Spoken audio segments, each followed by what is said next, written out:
Howdy, everybody. T-Witty here. Let me just check out my inputs right quick. The camera being off is intentional. I don't feel like being on camera tonight, but we're gonna stream some Dark Souls. We're gonna chat. I have the mic going. We should be good on that front.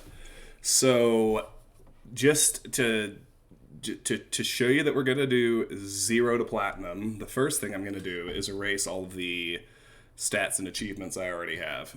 So let me just open a program here, and once it's running, I'll pull it into the window where y'all can see it. The program I'm using is called the Steam Achievement Manager. I think it's technically a violation of Steam TOS, but I also think they don't give a shit, because what I'm actually doing is using it to unwind achievements so I can earn them again, rather than cheating to unlock things I haven't earned. I think people would, I'd imagine, Steam would be much more upset about that. So this is the Steam Achievement Manager. So here's my every game that's currently in my Steam library with any kind of data in the Steam cloud at all. So I'm just gonna roll up Dark Souls Remastered. And on this page, you can hit this bomb button to reset stats and achievements. You have to confirm 3 times to tell it you're really, really sure you want to do it, which I appreciate. So that third yes means that we can now start a completely fresh Dark Souls playthrough, no achievements earned, and do a 0 to platinum run, which is pretty much my honest goal for streams is to do that before Talos 2 comes out in 3 weeks. I think that's a feasible goal, but we'll see how we do. Hey, Lone Wonder, it's good to have you in here. Welcome back, my most stalwart follower and subscriber. How are you tonight? It's good to see you.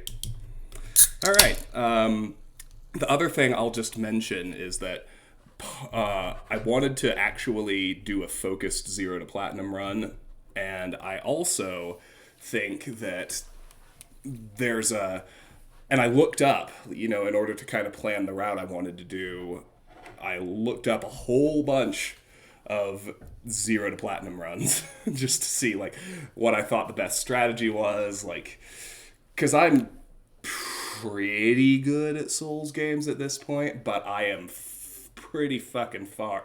I feel like I've probably maybe cracked the top 50%, maybe. And so I want to find a good balance of not too much cheese, not too much farming or grinding, and at the same time, nothing too insanely hard for people who aren't insanely skilled, because I'm not. So we're following a new route. If you wanna check out the actual route, it's on YouTube on the channel called CylinderofLeaves. So that's the route I'm gonna be following for this particular 0 to plat run. You should go check him out. Subscribe to him. By the way, the channel's very awesome. It's different in some respects than what I do. It's completionist. It's 100% walkthroughs, but it's no commentary. And so I personally find no commentary can be kind of hard to follow. I generally prefer discussion and explanation of the choices being made and what's happening, as well as just, well, I guess in a YouTube video there's no interaction, but yeah, discussion, explanation of why the choices being made are being made. But go check that out. It's the route we're going to be following. It's a pretty darn good one. And with all that said, all we need to do with achievements reset and stats reset is jump into the game. We'll start fucking with our settings in a second.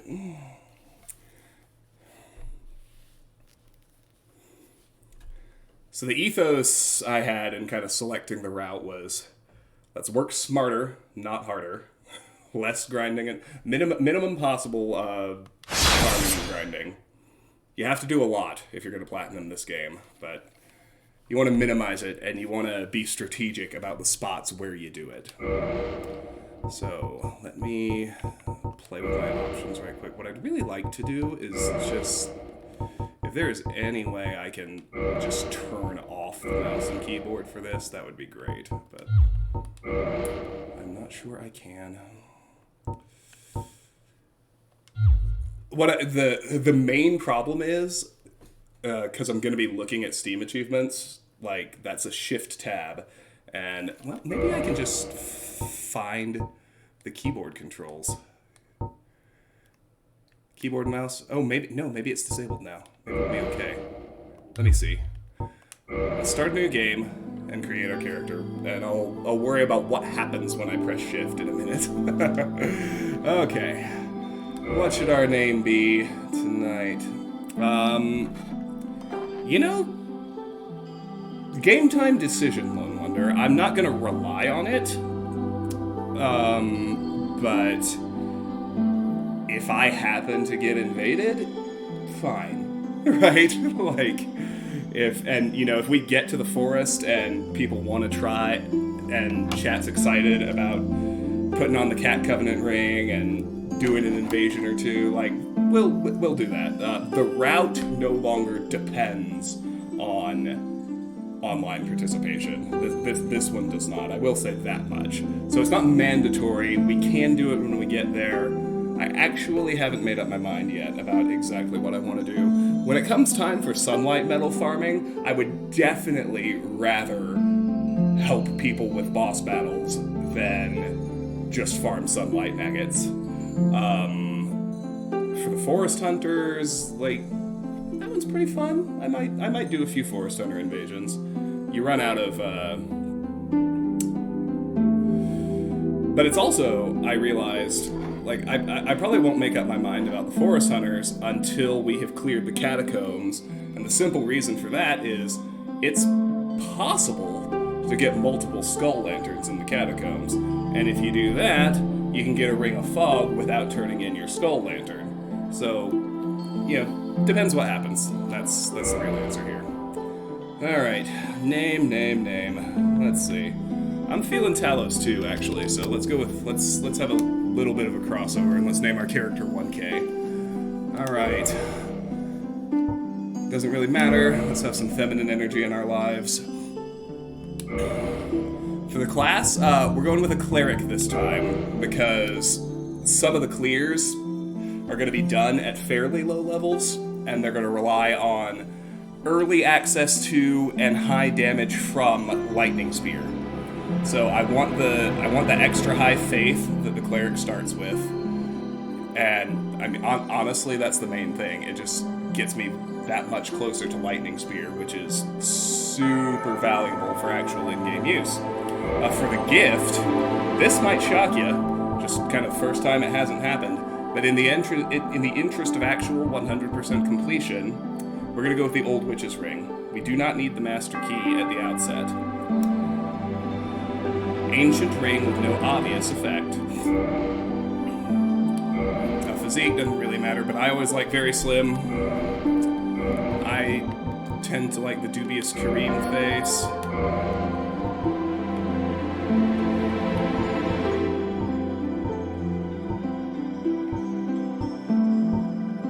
I think I like Ponytail A.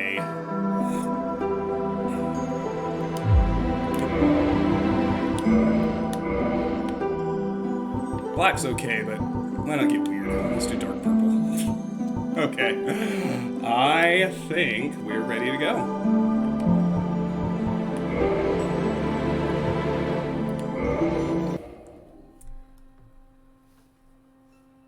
In the age of ancients, the world was unformed, shrouded by fog. A land of grey crags, arch trees, and everlasting dragons.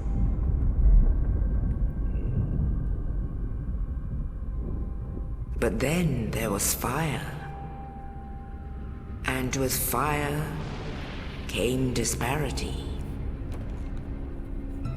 Heat and cold, life and death, and of course, light and dark.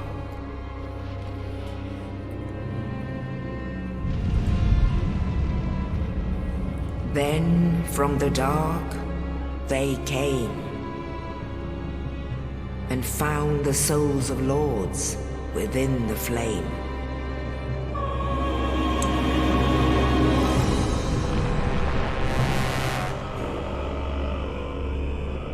Nito, the first of the dead.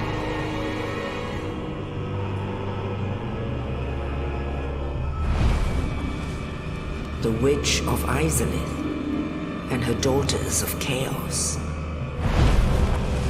Gwyn, the Lord of Sunlight. Oh man, fuck that guy! Fateful nights. And the furtive pygmy, so easily forgotten.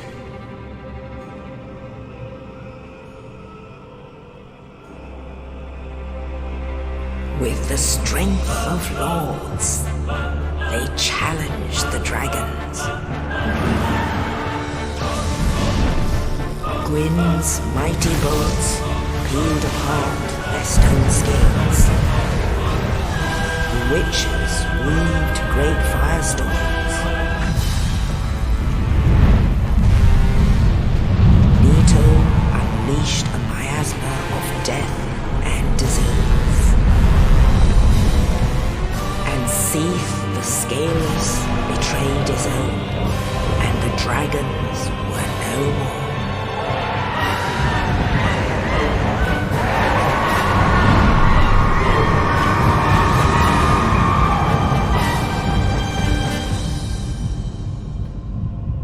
Thus began the Age of Fire.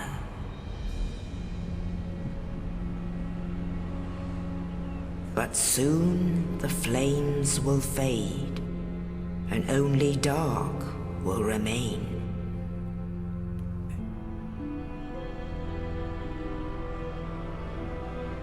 Even now, there are only embers, and man sees not light, but only endless nights.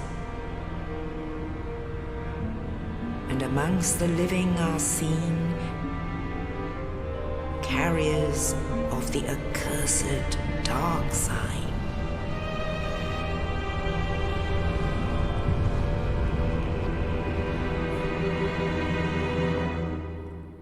Man, if you really know the lore of this trilogy, Gwyn is so despicable.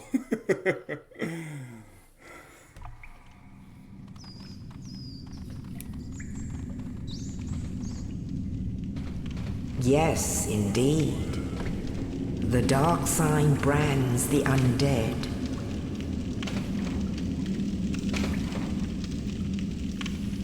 And in this land,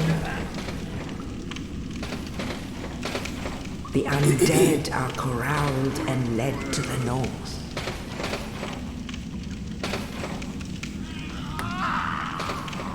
Where they are locked away to await the end of the world.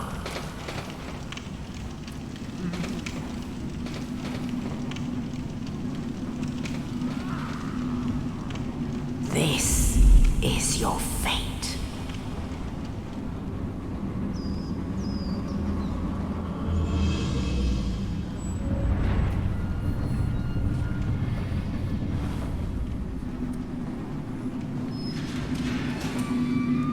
Something else I'm interested in, and if anybody knows, they should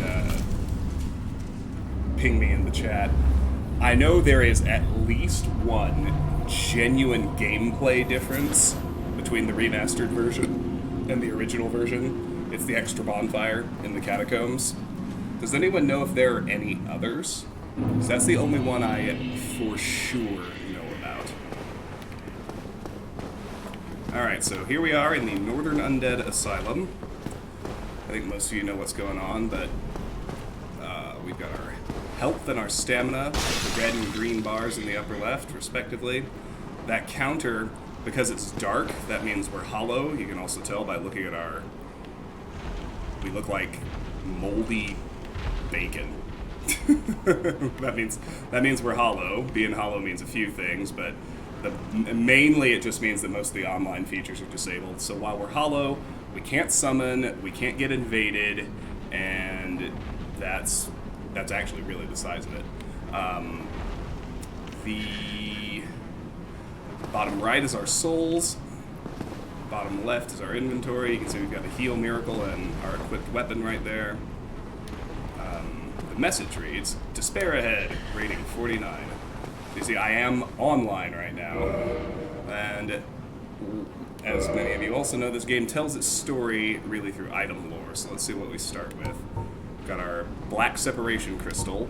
This black crystal, long a symbol of farewell, is granted to banished undead. The crystal sends phantoms back to their homes or sends you back to yours. Beware of fickle use of this item if you intend to nurture relations. And our dark sign, lose humanity and soul. The dark sign signifies an accursed undead. Those branded with it are reborn after death, but will one day lose their mind and go hollow. Death triggers the dark sign, which returns its bearer to the last bonfire rested at, but at the cost of all humanity and souls. We have Heal, elementary miracle cast by clerics, restores HP. To cast a miracle, the caster learns a tale of the gods and says a prayer to be blessed by its revelations. Heal is the shortest of such miraculous tales. Honestly, it's just a really nice cushion to have the heal miracle along for the ride with the 5 charges. The casting animation is way too slow to use during battle, but when you're between fights, if you find yourself with, a need to heal and you're not actively being attacked, heal is great for that. During combat, because it's so much faster, you should just use your Estus Flask. We start with the straight sword hilt. The hilt of this lost sword was found discarded in the undead asylum. Only slightly better than one's bare hands and not recommended for extensive use. Be certain to find a replacement quickly. Will do. Holy robe. Robe donned by men of the cloth, though plain to the eye, its hardy fabric repels rain and keeps the body warm. Those dissatisfied with church teachings must test their faith by going on a spiritual journey, such as the ritual self-purification of the Way of White. Traveling gloves, thick sturdy gloves made for travelers on extended journeys. Holy trousers. Trousers donned by men of the cloth, it's the same as the holy robe. And the old witch's ring. Remember, this is the gift I chose. Old ring from an old witch, engraved minutely with indecipherable script, but seemingly useless. So this item is not actually functionless. What it allows you to do is talk to the fair lady when we reach Queeleg's domain at the bottom of Blighttown, at the top of the Demon Ruins. If you do, the only way to get this item, I believe, is to select it as your gift. I don't think you can get it from Snuggly or anywhere else. And it reveals some lore, and like most Dark Souls lore, it's tragic and sad. But I picked that as the gift because it's the only way to get it. So I think, we don't want to miss that content. So right now we are equipped with the straight sword hilt, our robe, gloves, and trousers, and our old witch's ring. That's fine for the moment. When you choose a cleric, this bit is interesting. You start with Covenant affiliation. I'm pretty sure the cleric is the only class that actually does. But if you choose the cleric, you start out in the Way of White, which is not a really significant covenant at all. It's the first one most players join. I'm not sure it actually does anything mechanically. I think there are places where it might tweak the summoning algorithm to make it a little easier to summon other players in the Way of White or something like that. But whatever it is, it has a very, very minor effect on gameplay, and there's no activity associated with it, and there's no currency, there's no ranking up, none of that stuff that happens with the other covenants. We see our level, our souls, vitality, parameter determining HP, attunement, parameter determining number of attunement slots, endurance, parameter determining stamina, equipment load, and resistance to bleeding. Strength, parameter required to wield powerful weapons, also boosts weapon attack.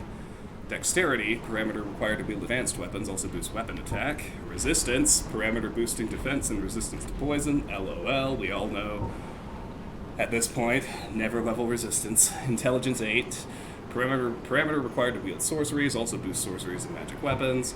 Faith, parameter required to cast miracles, also boosts miracles and divine weapons. Humanity, number of black sprites within one's bosom, symbolizes human nature and determines item discovery and resistance to curses. Amazing to me. There's lore about what the fuck humanity is, in the status screen. You have to go everywhere in this game.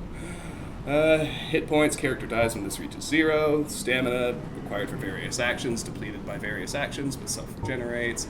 Equip load, total weight of equipped items. Higher number slows movement, exceeding max causes sluggishness. We are going to try real hard to stay on light equipment load this whole run. So we have the fastest movement speed and the fastest rolling. We may cross over into mid-rolls at a few specific points. What we won't ever do is fat roll. Right weapon. Attack of weapons equipped in slot 1, slot 2 of right and left hands. Defense against physical attacks, strike attacks, slash attacks, thrust attacks, magic attacks, fire attacks, lightning attacks. Poise is the ability to receive attacks without breaking form. It's basically how many hits you can take before staggering. Bleed resist. Resistance to bleeding caused by sharp objects. Higher value indicates lower tendency to bleed. Poison resist. Resistance to various poisons. Higher value indicates lower tendency to be poisoned. Curse resist. Parameter for resistance to curses. Higher value indicates lower tendency to be cursed. Item discovery. The skill for discovering items on the corpse of a fallen enemy. Attunement slots. Number of attunement slots for sorcery, pyromancy, and miracles. There we go. We're ready to move along now. So, our boy dropped us a dungeon cell key. Opens key to the dungeon of the undead asylum to the north. A mysterious knight, without saying a word, shoved a corpse down into the cell, and on its person was this key. Who was this knight, and what was his purpose? There may be no answers, but one must still forge ahead.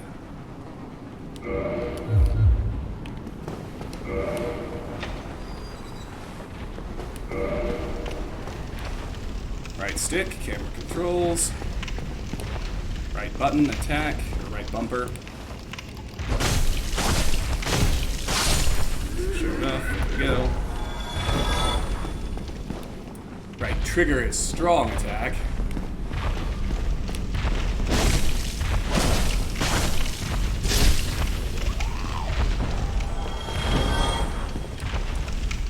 Left stick and hold B is dash, so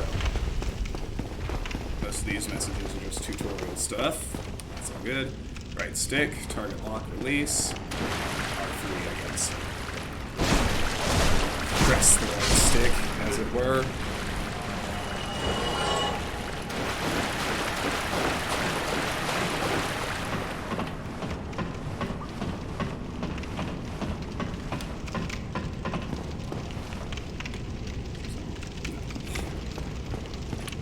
Rest at bonfire, recover HP.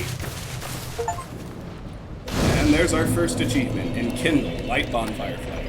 Alright, well nothing happened when I hit shift tab that time, that's good. So let's look at our Chivos. Enkindle, light bonfire flame. 96.5% of players have this achievement.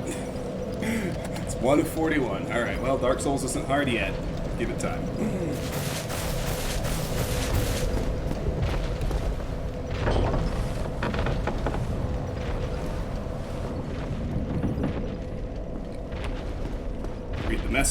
Messages right quick. Praise the sun. Get away. I mean, yes, let's do exactly that. Imminent grief.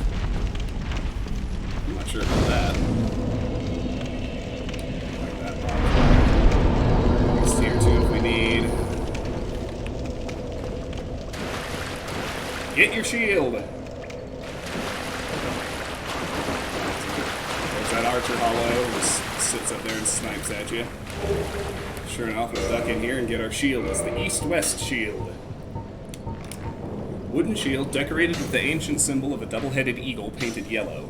Wood shields are lighter than metal shields, but with lower physical damage reduction and reduced shield stability. It's definitely better than nothing. So open menu, arms icon, change equipment. Left bumper with left shield equipped. Guard. Alright, let's go fuck this clown up.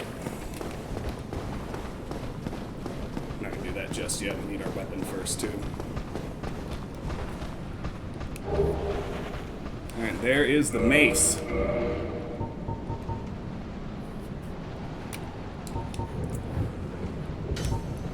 Iron hammer with a protrusive pommel, standard weapon for clerics. This simple bladeless strike weapon is effective against most foes and can break the guard of a shield. However, one miss leaves one wide open. Alright, so let's equip that. And let's, I've also learned to just off camera over the last couple weeks, getting ready for this run, I wanted to do, like, all the various movesets the weapons in the game actually have that it never bothers to tell you about. So, every weapon has a different set of movesets, so let's check them out for our basic weapon that we will be using for a while. So there's its basic attack with one hand. There's a strong attack with one hand, but don't think you're done. There's a dash attack, which is different. Every weapon has its own plunging attack, which we can't do here. There's a jump attack, which, I did dash attack, hold on. There's a jump attack. And then there are also two-handed versions of each one. So there's the basic, there's the strong, here's the dash. That was not the dash, here's the dash. And here's the two-handed jump. Well, in a moment. Maybe. Or maybe this doesn't have a jump attack. Nope, there it is. Okay, good. So there you go. You can see all those different moves. Every single weapon has a whole array of moves. Before you actually commit to a weapon, like, and every time you pick up a new one, like, I'm not going to bother here because there's so many weapons and I know which ones I'm going to use, but it is worth just picking up and equipping every new weapon you find in order to kind of check out its moveset.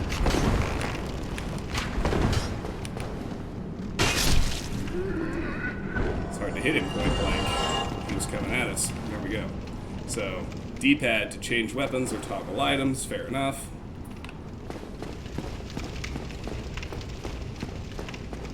Most of the game, especially like this shield's not particularly worth because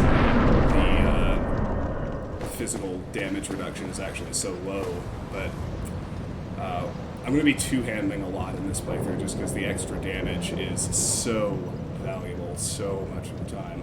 And if you're blocking, you're not usually doing super well anyway. It's much better to get good at dodging. That's the conclusion I've come to after actually playing a few Souls games and getting some experience with them. So B is backstep, left stick and B is roll. Made it this far without learning how to roll. I mean, well done, I guess. Imminent sorrow. Why? That doesn't make any sense to me, but alright.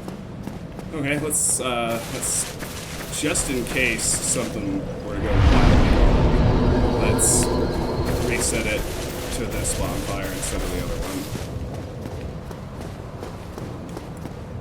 one. And let's go ahead and spring the trap.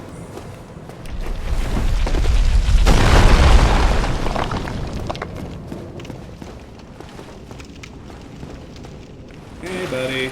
Oh, you. You're no hollow. Thank goodness. I'm done for, I'm afraid.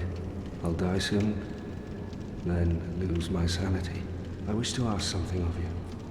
You and I, we're both undead. Hear me out, will you? Yes. Regrettably, I have failed in my mission. But perhaps you can keep the torch lit. There is an old saying in my family. Thou who art undead art chosen. And thine exodus from the undead asylum maketh pilgrimage to the land of ancient lords. When thou ringeth the bell of awakening, the fate of the undead thou shalt know. Well, now you know. And I can die with hope in my heart. Oh, one more thing. Here, take this. An Estus flask. An undead favorite.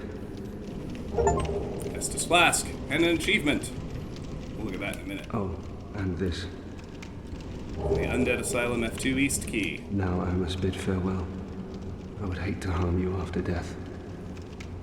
So go now, and thank you. Now I must bid... X, use item. Rest at bonfire, replenish Estus flask. Alright, so the achievement is acquire Estus flask. 94.3% of players have this achievement. What's always funny to me, I wonder about the 2.2% that dropped off between the first bonfire and the Estus flask.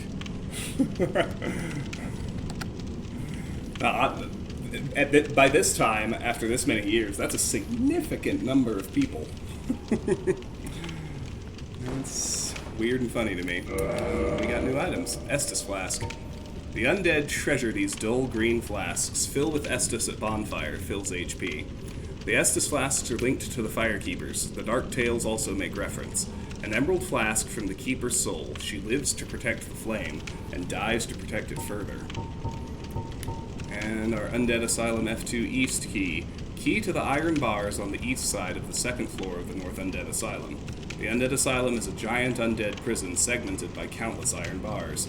Even if an undead were to escape from a cell, passage to the outside world would not be gained easily. And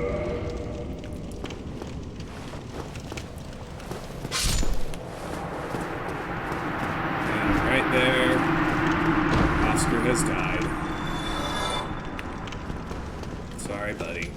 We'll miss you. Fuck you, buddy! Used Undead Asylum F2 East key. So yeah, Y, wield right weapon two-handed. So, two-handing does a few things. It changes the moveset. It cuts the strength requirement for a given weapon in half. And so you can wield weapons you don't otherwise meet the strength requirement for. And it also significantly raises damage output while you're two-handing. Of course, the downside of two-handing is you cannot block with your shield. So, trade-offs. Every decision in this game comes with a trade-off. Every single one. Even something as seemingly basic as being hollow or human. Resting at bonfire revives enemies. So I'm gonna grab that in a second, but these two melee hollows they start out pretty close around that corner.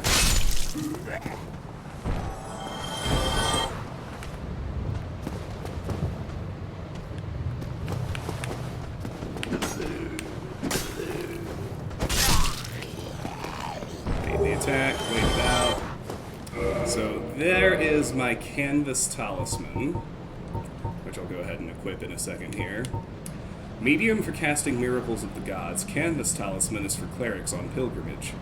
Equip talisman to cast miracles. Attune miracles from a scroll at a bonfire. Most miracles have limited number of uses. So now that I have my talisman, I'm going to put it in the second slot on my left hand. If I needed to, I could cast heal. Let's go wreck that archer now.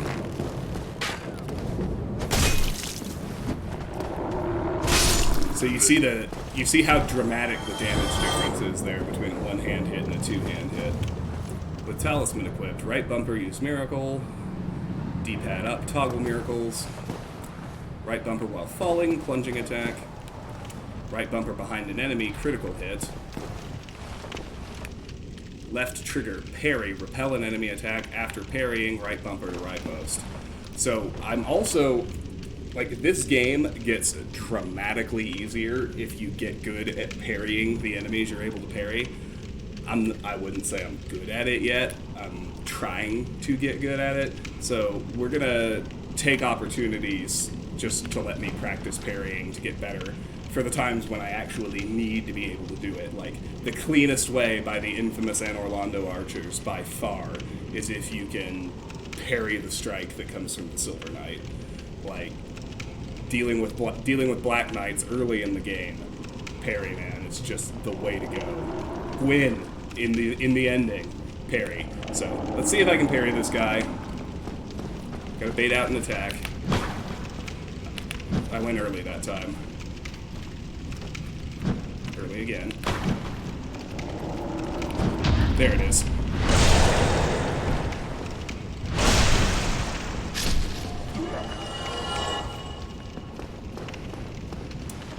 I think it's also accurate that a parry and riposte is usually the highest damage critical hit. It definitely does more damage than a backstab. But,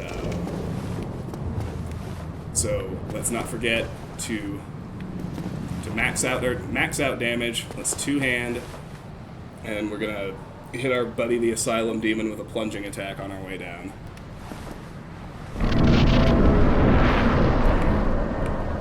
Come on, duder.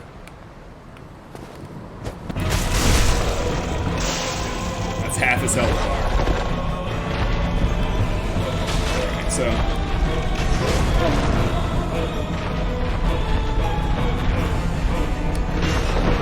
so often the case, the safest thing to do is just get behind it.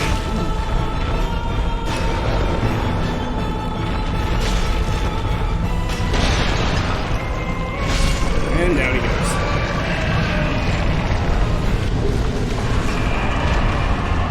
So we get the Big Pilgrim's Key, the Humanity. Poke the demon butt. The ass puncher rides again, right? So, Humanity. Rare tiny black sprite found on corpses. Used to gain 1 humanity and restore a large amount of HP. This black sprite is called Humanity, but little is known about its true nature. If the soul is the source of all life, then what distinguishes the humanity we hold within ourselves? What an excellent question. And then we got the Big Pilgrim's Key. Key to the inner door of the Undead Asylum main hall. Big key belonging to a chosen undead pilgrim. But this chosen undead knows not what this pilgrimage has in store. True enough, I definitely don't know. Alright.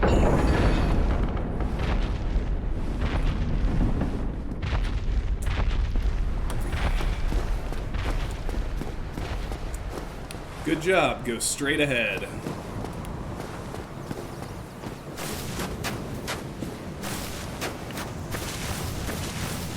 Very easy to miss, little soul hiccup down here. Soul of a lost undead. Soul of a lost undead who has long ago gone hollow, used to acquire souls.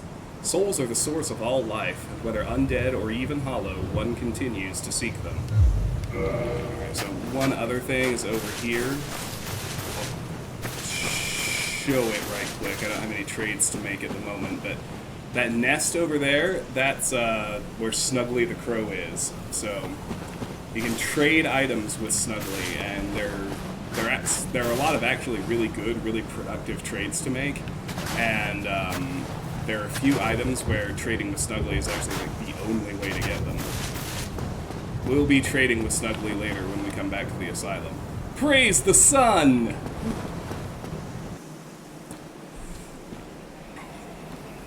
Only in the ancient legends it is stated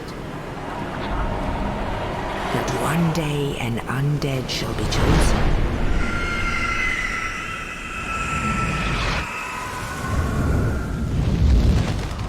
To leave the undead asylum in pilgrimage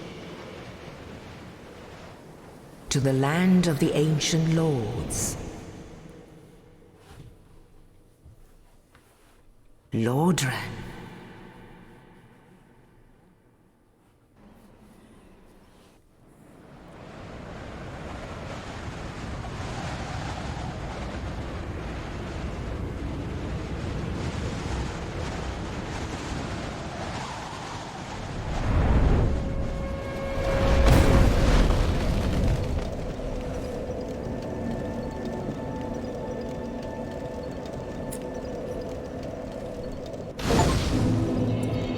Lordran, level up and kindle at bonfires. Achievement unlocked, reach Lordran. Arrive in Lordran. 92.2% of players have this one. There's this message which lingers entirely too long, for whatever reason.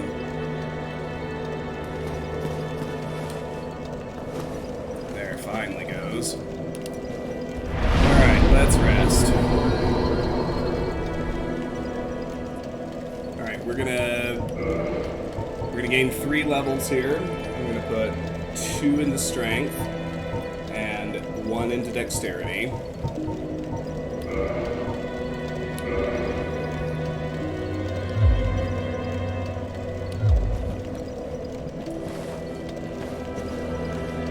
Let's read the messages.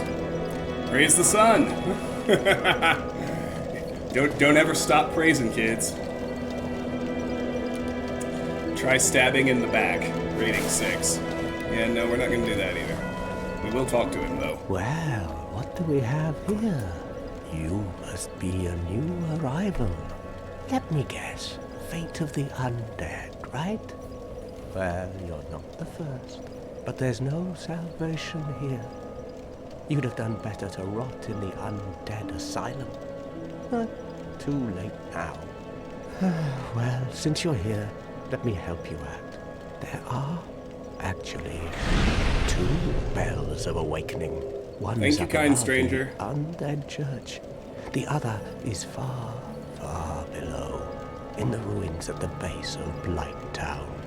Ring them both, and something happens. Brilliant, right? Not much to go on, but I have a feeling that won't stop you. So, off you go. It is why you came, isn't it? To this accursed land of the undead?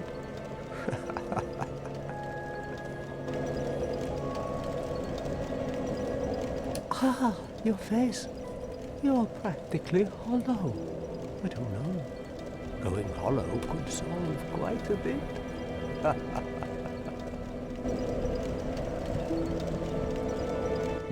What? Restoring your humanity? Well, there are a few ways to go about it. Collected bit by bit from corpses. Or you can butter up a cleric and get yourself summoned. And the quickest way, although I never do it, is to kill a healthy undead and pillage its humanity. Coveting thy neighbor is only human, after all.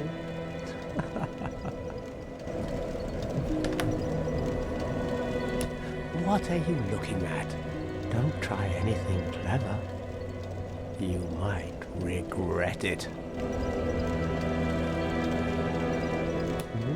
What? You want to hear more?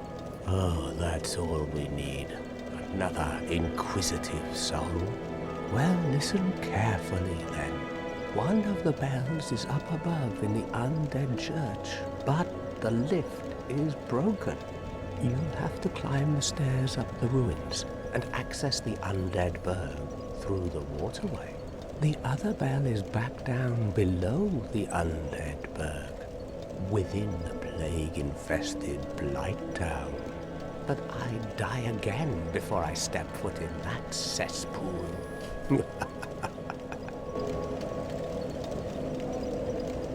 Bloody hell, what is it now? You ask too many questions. What now? I'm not up for chatting. Leave me alone. I'm not... Generally speaking, anytime you find an NPC, it's a really good idea to just keep talking to them until they start repeating themselves. Most of them have quest lines, and unfortunately, if you've played this game, you know that most of their quest lines end with them going hollow and you killing them. But that's neither here nor there. So, we'll keep talking to this guy every time we come back to Firelink, because he usually has new things to say as we've entered new places or done new things.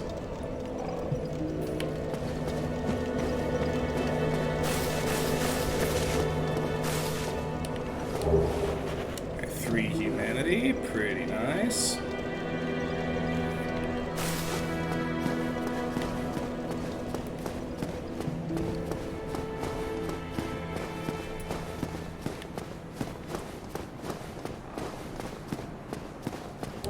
Six firebombs.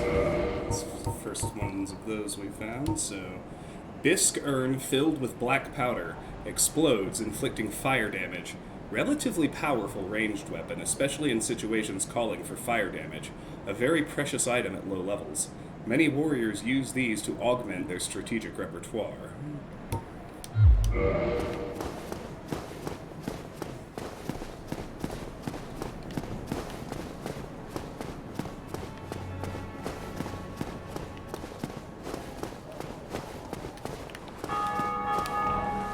Touchpad gesture. That's right. So right now we only have the 7 default gestures. You see, if I try to switch to new ones, I only have the 7, but they are point forward. I'll demo each gesture at least once as we get it. Point up. Point down.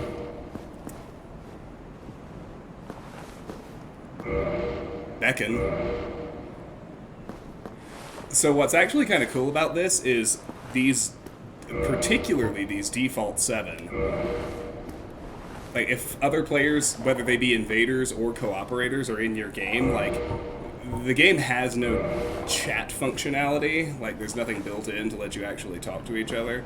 But they built it so you could do these gestures as a way of communicating with each other. I think the more time I spend with these games, the more appreciation I have for their multiplayer and online elements. I think they're actually really, really well integrated and really cool. Try critical hits. Boy, we got a pretty murderous crew of messengers this game, don't we? Jumping.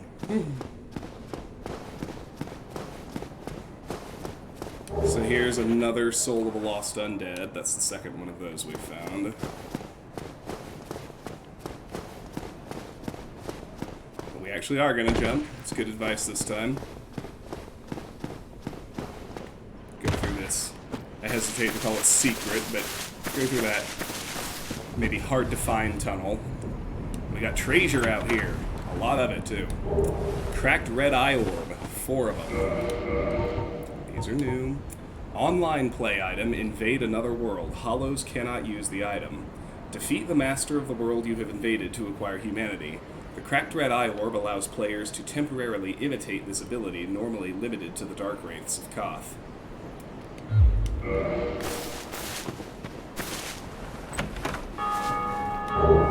So here's the Morning Star and a basic talisman.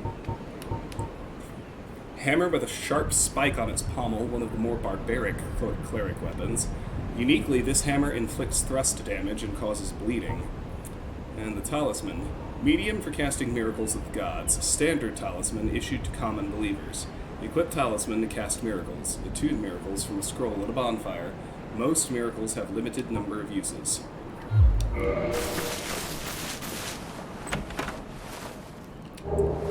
Six homeward bones. Bone fragment reduced to white ash. Return to last bonfire used for resting. Bonfires are fueled by bones of the undead. In rare cases, the strong urge of their previous owners to seek bonfires enchants their bones with a homeward instinct. Little turn around. Here's the last one. Lloyd's Talisman, 4 of those. Talisman utilized by all Father Lloyd's cleric knights to hunt down the undead. Blocks Estus recovery within a limited area. In the outside world, the undead are accursed creatures, and Lloyd's cleric knights are widely praised for their undead hunts.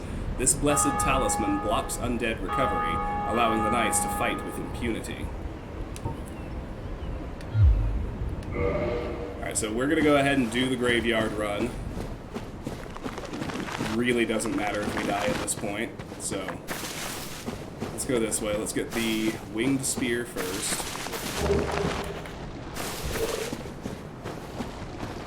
Then the Zweihander. And the binoculars. And I'm probably going to get killed here. That's okay, we'll just run back in for the other stuff.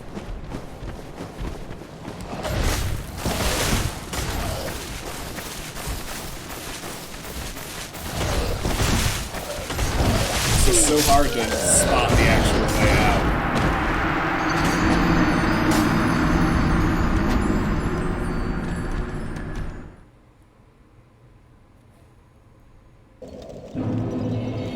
It's alright, I really don't mind dying there.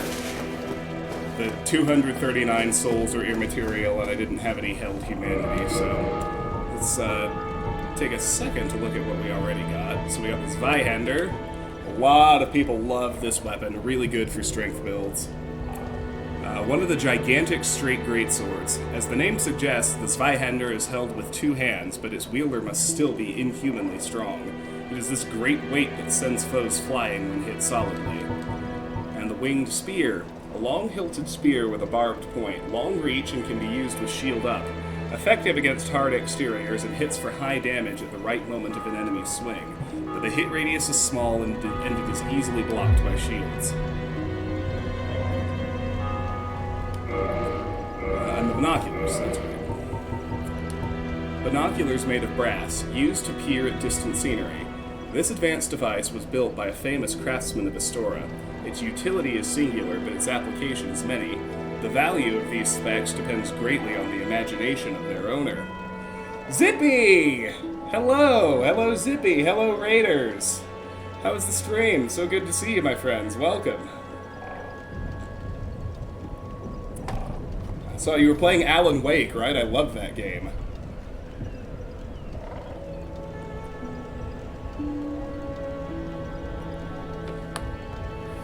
Welcome in, everyone. We're just in the, I'm in the very early stages of a 0 to Platinum Dark Souls run that I just want to do.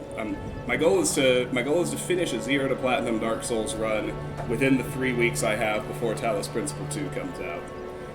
I'm glad the stream was good. Have you played Alan Wake before, or is this your first time? And how far into it are you?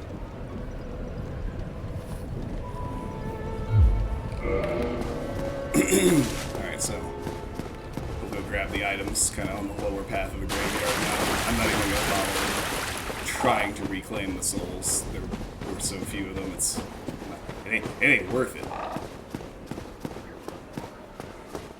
Just finished episode 3. I don't remember it well enough to know the numbers. Remind me where that is plot-wise.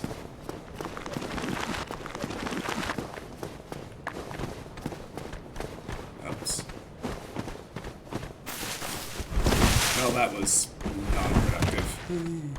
That's not true. We got one item. Fell into Cauldron Lake. Okay. Yeah, I love Alan Wake. I'm really excited for the sequel.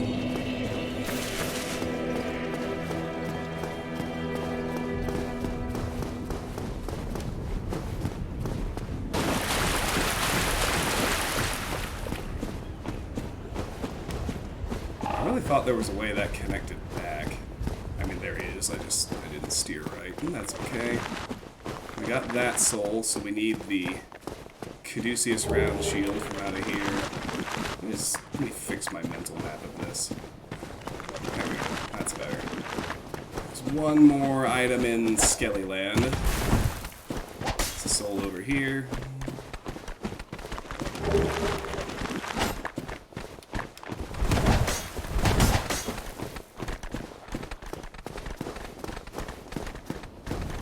Since we're over here, let's get the soul from upstairs in the shiny thingy.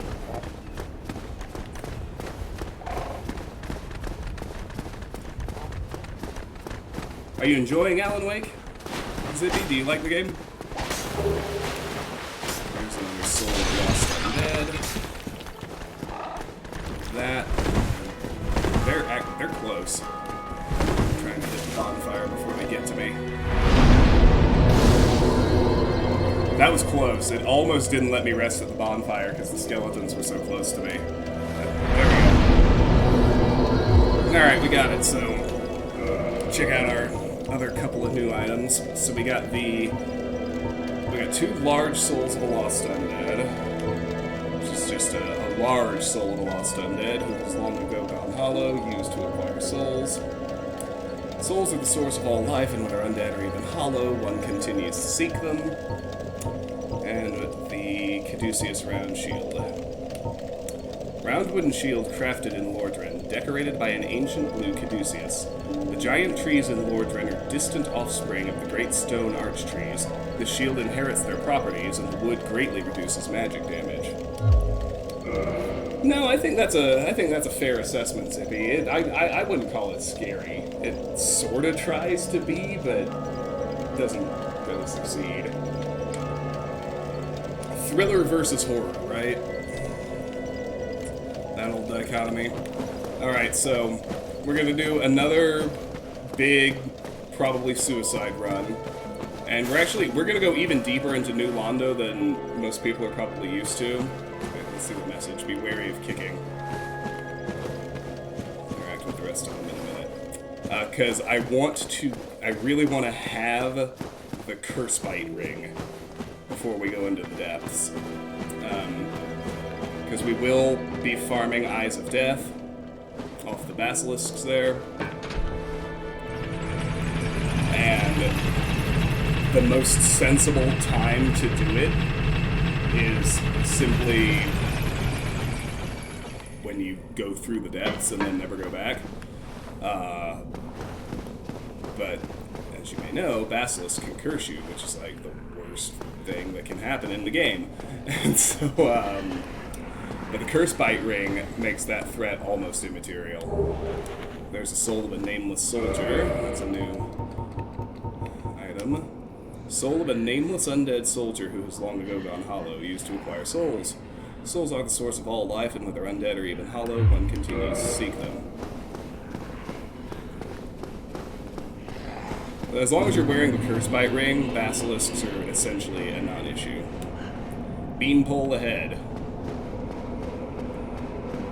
Here is one of the game's blacksmiths, Rickert of Venheim. Well, this is unusual. You haven't lost your head. And more importantly, you're free. How on earth? Well, I shouldn't pry. I'm Rickert of Venheim. I was once an established smith. Look at me now. Can you believe it?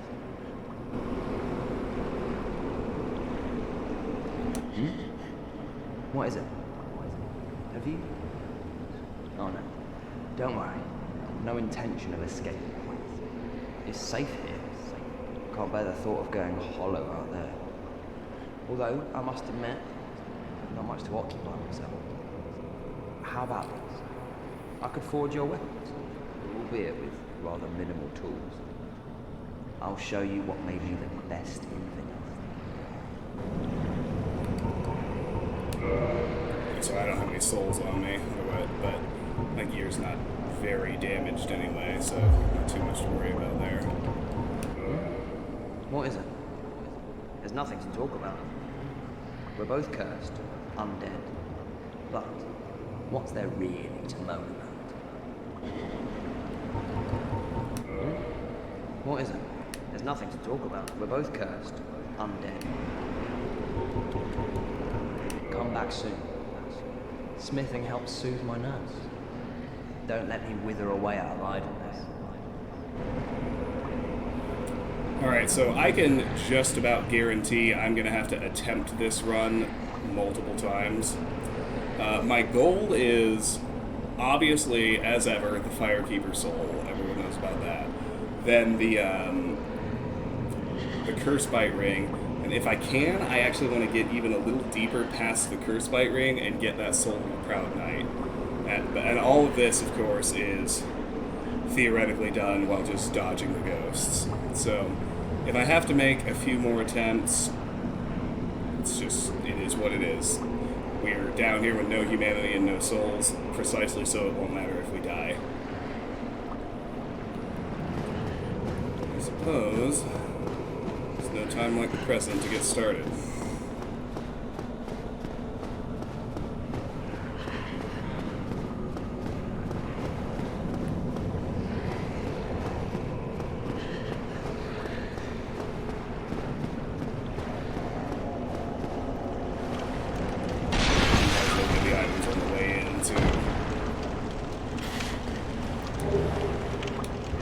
There's 2 transient curses.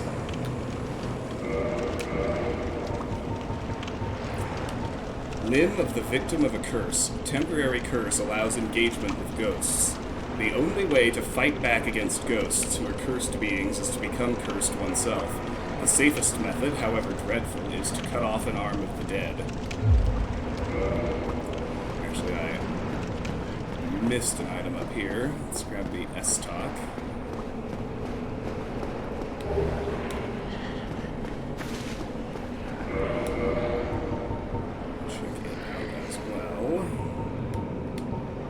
The largest of the thrusting swords can pierce an armored knight in one thrust. The blade is also sharp, allowing slicing as well.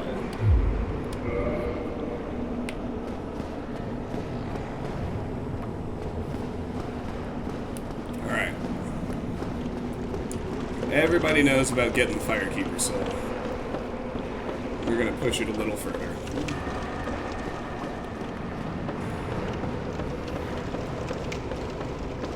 I'm not, like I keep saying, I'm okay at Dark Souls. I'm not good at Dark Souls. Likelihood of multiple deaths as I attempt to get through this high. Oh, case in point. Didn't even get the Firekeeper Soul. I'm not used to the ghost coming directly onto the bridge, though. They're usually off to the side. Maybe I screwed something up. Nothing for it but to go back down.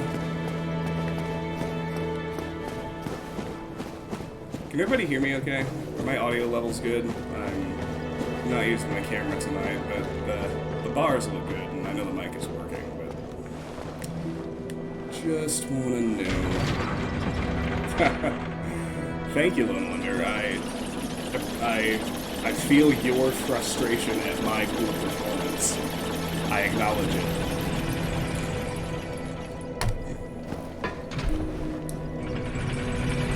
I'm glad I gave the disclaimer I gave right before that happened, man.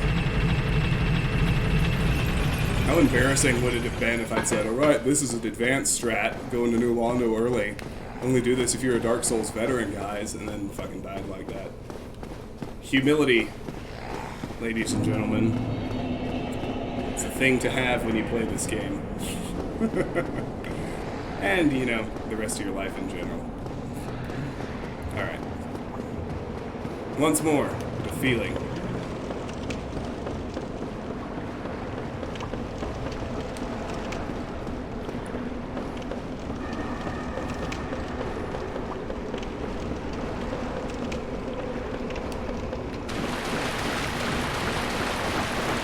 Fuck you, Ghost.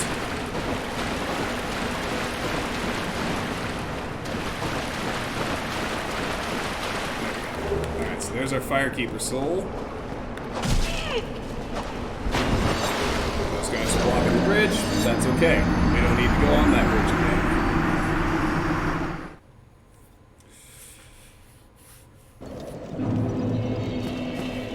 Actually, this means we can go ahead and use the Firekeeper Soul since we're here. Soul of a long-lost Firekeeper. Each Firekeeper is a corporeal manifestation of her bonfire, and the draw for the humanity which is offered to her. Her soul is gnawed by infinite humanity and can boost the power of precious Estus flasks. It can be used to gain humanity and restore HP at the cost of losing the Firekeeper Soul to reinforce the Estus flasks.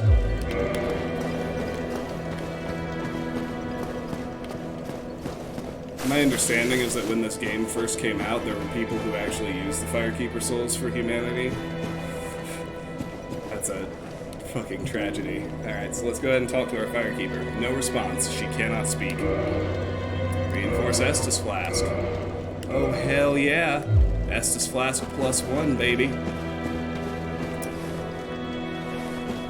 So now, every swig of Estus we take restores more health than it did before, which is awesome.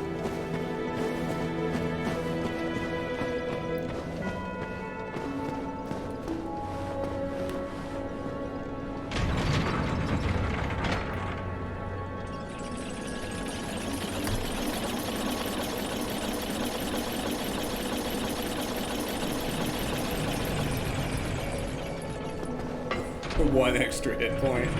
No, it's...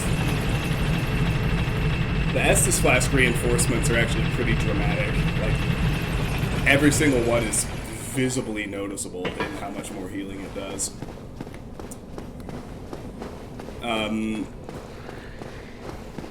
It's kind of like the... Similar to the return on investment, the ROI on upgrading your gear as opposed to leveling up your character. It's usually so much more important to character progression and growth to upgrade your gear. And we're going to be in that ethos. Like, we're not going to spend a lot of souls on vitality. We'll do it occasionally, but for the most part, we're just actually going to invest in upgrades to light armor so we can stay good at dodging and still get well-resistant damage. Get more bang for our buck on the hit points we do have. Alright, so roll up here. Through here, we can go straight here. So we have not opened the shortcut ladder yet. We're going to do that during this run. Just so it's done. Bait this one out, so we go straight through here. Take a little jump down these stairs, get some distance on them. Turn right here. Head through this fog gate. Just gonna keep moving fast. So kick the shortcut ladder here. That'll make our lives a lot easier. That large soul of a nameless soldier. That's within reasonably good reach.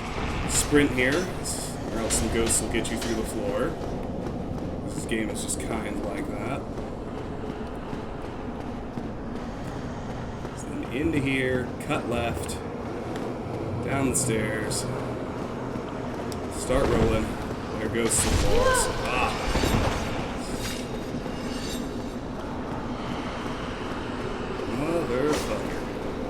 So here's the curse bite ring. If I can... Oh,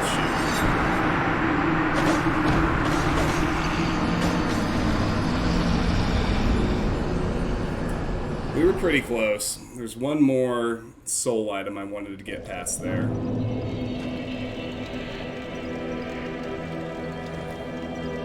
But, well, I can do it. I know the route. Just need a moment.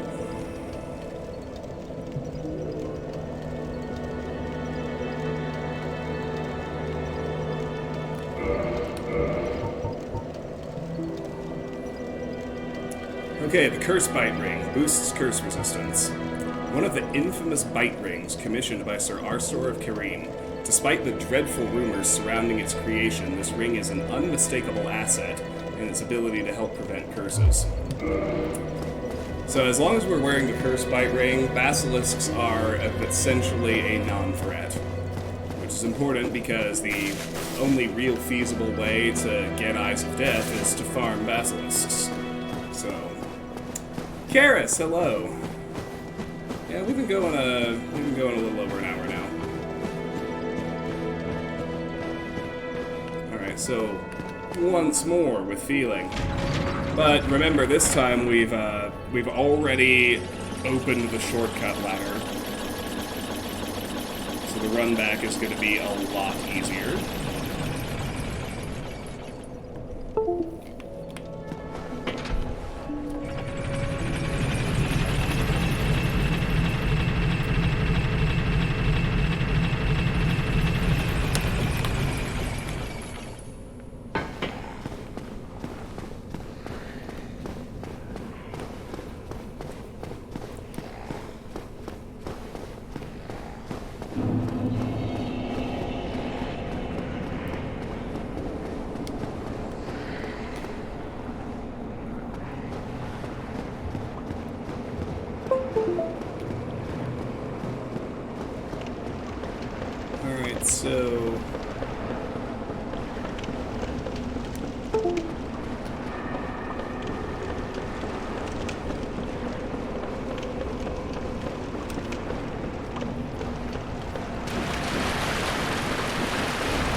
Sprinting was good enough for these two. So to get to the shortcut ladder we opened, it's up these 3 flights of stairs. And then here we cut right instead of straight. Just drop down these ledges. Left, and this is the shortcut ladder we kicked down.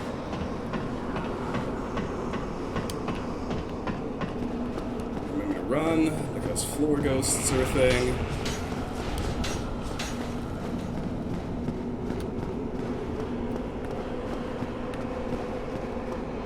And then for our curse bite rate, or for this last soul item I want, we just need to go straight here instead of doing that left cut. Just do be rolling. We got wall ghosts. And there it is, the soul of a proud knight. That's what I wanted. So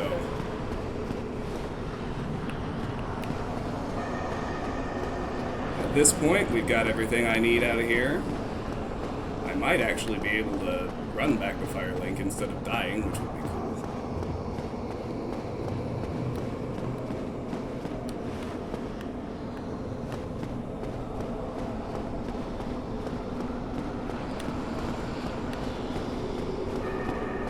Oh shoot, I took a wrong turn.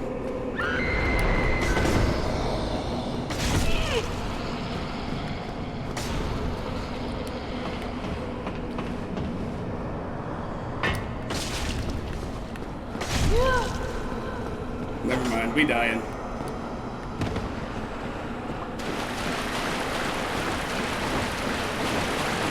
Wait, maybe not. Nope, made it out. Boom, roasted.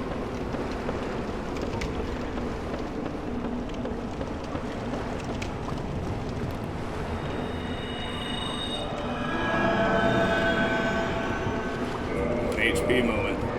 I mean, it literally didn't matter. Dying would have gotten me where I want to go faster, but it's a pride thing, right? Soul of a proud knight. Soul of a proud undead knight who has long ago gone hollow, used to acquire many souls. Souls are the source of all life, and whether undead or even hollow, one continues to seek them.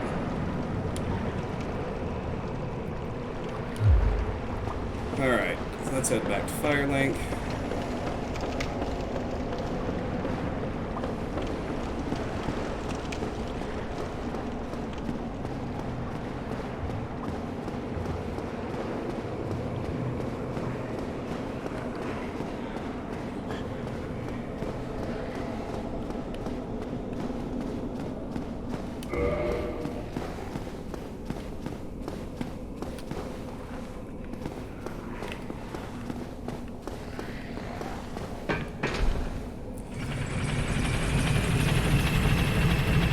See, the truth is, I should have just died. I would have long since been back to Firelink. This is where I'm going anyway.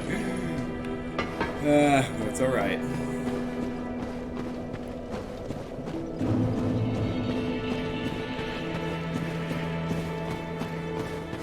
Okay, so I did already reinforce the flask. Hit the bonfire to get my one little heal charge back, and actually, I'm gonna. He might already have new dialogue since we went to New Londo. Oh, have you seen that terribly morose lass? The Fire Keeper. She's stuck keeping that bonfire lit. Sad, really. She's mute and bound to this forsaken place. They probably cut her tongue out back in her village, so that she'd never say any god's name in vain. How do these martyrs keep chugging along? I'd peter out in an instant.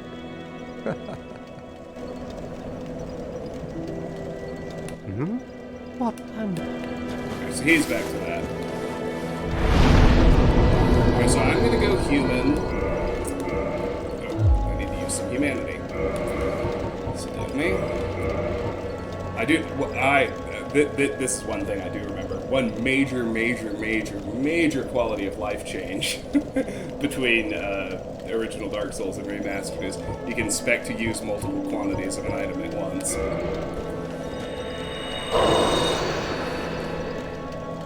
Although I didn't actually need to use two, because this bonfire fire's already kindled. Well, it's actually really not a bad thing to have a bunch of, to have at least 10 health humanity on board, unless you're actually actively using it for something else, because it raises enemy drop rates. So... You again? There's nothing to speak about, really. Oh, actually, something strange did happen. That crow flew off with somebody in its clutches. I think it was a man curled up in a ball. Stranger things have happened, right? No, maybe not. I'm not. So all I did that time was hit a bonfire, so I'm gonna keep doing this until I'm sure he's actually out of things to say. I'm not. Oh, okay. Oh, there it is. Okay, so at this point, I am going to I'm going to switch to the Caduceus round shield. So before any equipment change, I'll just show you. And it actually doesn't show in the stats for this shield, but we want the magic resistance for the Caduceus round shield. It's when you actually block a projectile, it resists a lot more of the damage. Now we'll go actually chat with Petrus.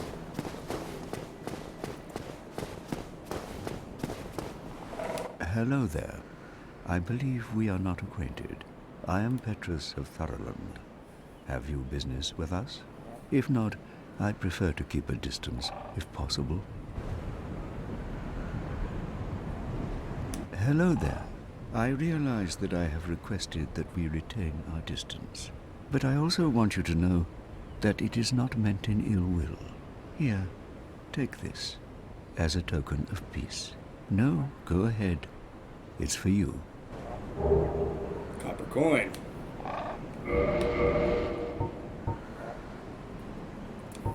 Coin made of copper. Its face shows Old Man McLoif, god of medicine and drink. Even coins of great value in the world of men have little value in Lordran, where the accepted currency is souls. Those who dream of returning to the outside world are fond of carrying these around. Oh my, you again. Oh, I know. How about this? I have to await my companions here anyway. So what if I were to teach you some miracles? Would that please you? Hell yeah, brother. Very well. Then first, a covenant with the gods. Already belong to this covenant, but there's the achievement, Covenant Way of White. Discover Way of White Covenant. That is the first of 9 covenants that we can encounter as we play through the game. Each one does have its own achievement. Now let me share my miracles. Only their ultimate effectiveness will be determined by your efforts and your faith. Okay, so he's got a gesture for us. The shrug. We'll try that out after we leave dialogue. So, I'm not actually going to read these descriptions until we get the items, but... So you can see he sells miracles and talismans. Let's talk some more. My companions are Milady and her young knights. She is young, but burdened by an undead mission. We are her defenses, to keep her from harm. An undead mission? Regrettably, I cannot share that with you. But you are my pupil. Perhaps if you show your faith. Show your dedication. Required souls 500. So we're not going to do this, obviously, because I don't have the souls to do it. And you only get one chance. Funnily enough, if you can't afford it at the first prompt, you can't get the dialogue again. So, but all it is he tells you that their mission is to go into the catacombs and seek the rite of kindling. I'm afraid that may be difficult, for our missions are sacred. I'm afraid that may be difficult. Okay, so he's repeating himself, so we're done. Come again.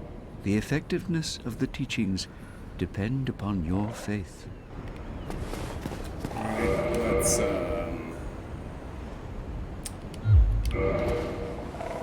the achievement first. So discover Way of White Covenant. So there's a big drop off after people get to Lordran. 68.0% of players have that one. And then we got a new gesture, the shrug. Oops. Let's see what that one looks like. This isn't one of the really good ones, but that's okay. It's not bad either. Alright, so now we're gonna go ahead and head up into the Undead Burg. Start doing some more fighting. Actually progressive. Wild stuff, I know.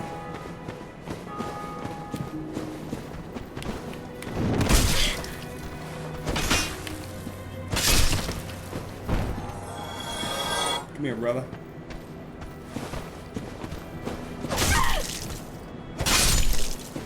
I haven't used the mace in a minute. I'm not used to its attack range and whatnot just yet. Obviously. Well, there you go. Ran out of stamina at an inopportune moment and could not do another roll. And so it goes. Going back to being hollowed isn't the end of the world. I'm not gonna reverse again. The main reason I would care about summoning is it saves me a little time sunlight metal farming if I can actually get the metals for having snares on me. Keep forgetting about the fucking firebomb guy. Oh wow, I rolled right into that. I'm trying to backstab him. I haven't done a backstab yet, and I feel like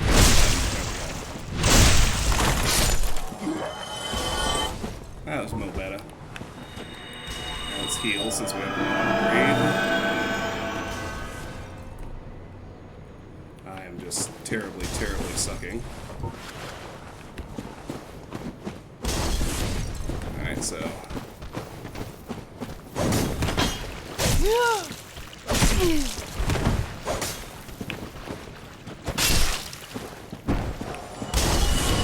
I'm not used to the firebomb guy jumping into the fray either. He's usually more cowardly. No matter, all good. Okay, so Soul of the Lost Undead.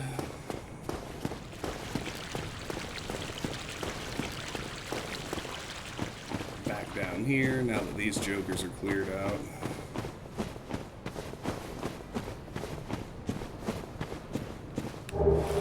Ah, good old-fashioned jumping in Dark Souls. A game that wants you to platform but doesn't have a dedicated jump button.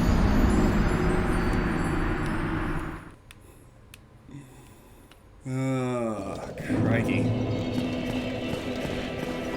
I expected to maybe be a little slow, but I didn't expect to be this bad tonight.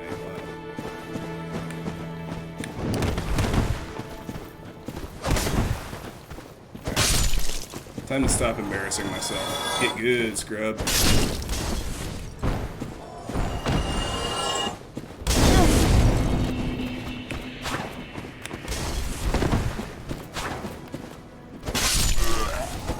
We're trying to be fancy. If you do the dodge, just take the dub and kill him. There we go, Mo Beta. Back here at the other end of this aqueduct is the Ring of Sacrifice. I was in fact saying something about platforming in non-platforming games yesterday, but shit, at least that game has a dedicated jump button. Alright, the Ring of Sacrifice. This mystical ring was created in a sacrificial rite of Velka, the goddess of sin. Its wearer will lose nothing upon death, but the ring itself breaks. So there's, you know, there are times in the game where we'll be carrying a lot of souls and we'll be at high death risk, and those moments are what that ring is made for. And there's actually one point in the game where you absolutely must die. I am, of course, talking about the first fight with Seath in the Duke's Archives. But you can prevent the associated losses if you have the foresight to put on a Ring of Sacrifice. Alright, so...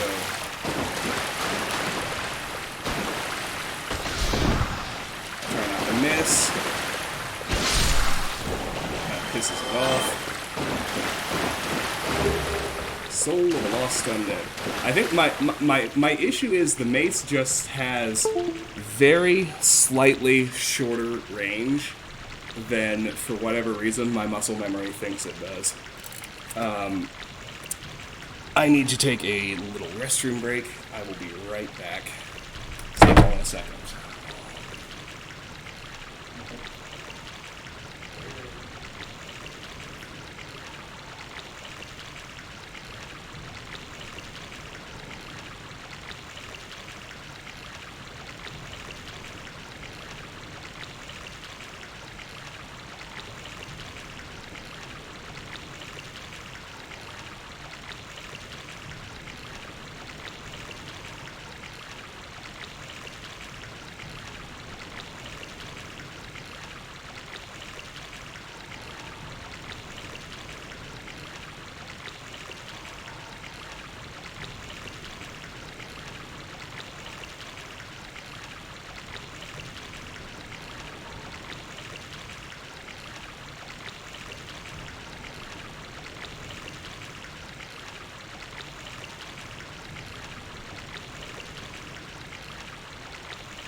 Thank you all for your patience there. Let us continue.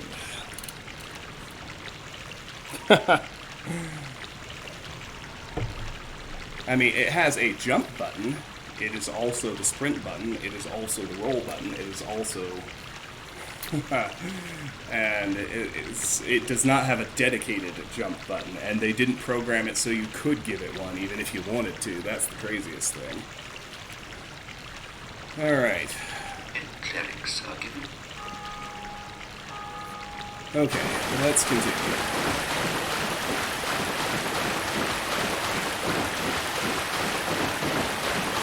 Yeah, it's like you have to learn Morse code on the circle button in order to tap out the word jump to make it happen.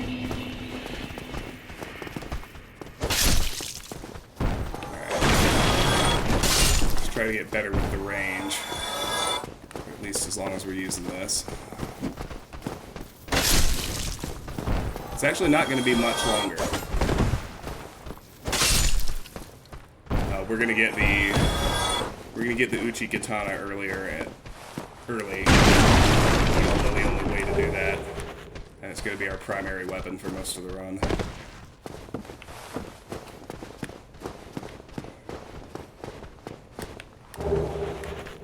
Soul of the Lost Undead.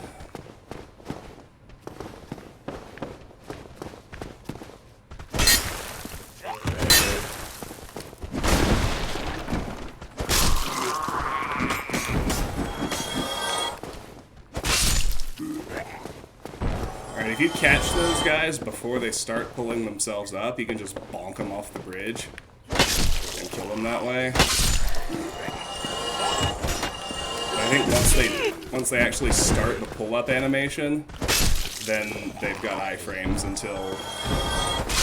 until such time as they are truly live enemies. So here's the rubbish. We'll be trading that with Sparkly later. Rubbish with no value. Who in their right mind would bother carrying this around? Perhaps you need help. Thanks, FromSoft. Attack me, why don't you?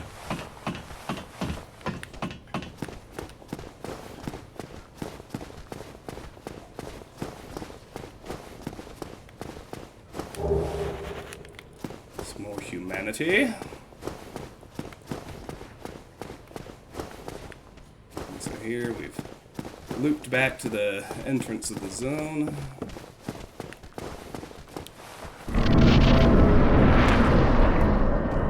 Through the fog gate. Soul of the Lost Undead.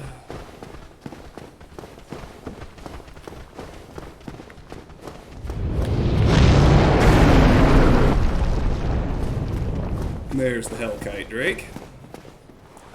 We will be getting the Drake Sword because it's required for Knight's Honor, the achievement. But this time, for the first time, for those of you watching, we will not be using the Drake Sword. I feel like that's at least one real Dark Souls player ascension. When you finally don't use the Drake Sword.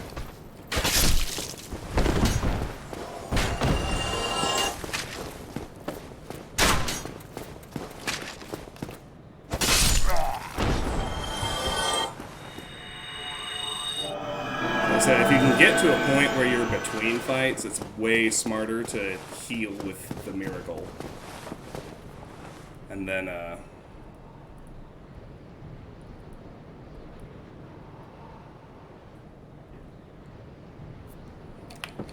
alright, so let's grab the wooden shield while we're here. Before I forget.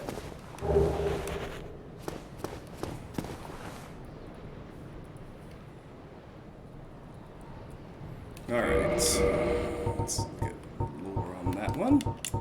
Vertically elongated wooden shield decorated with a white dragon. Wood shields are lighter than metal shields, but with lower physical damage reduction and reduced shield stability. Alright, that's fine. Let's go bag these two. Merchant ahead. Indeed. Another thing I have,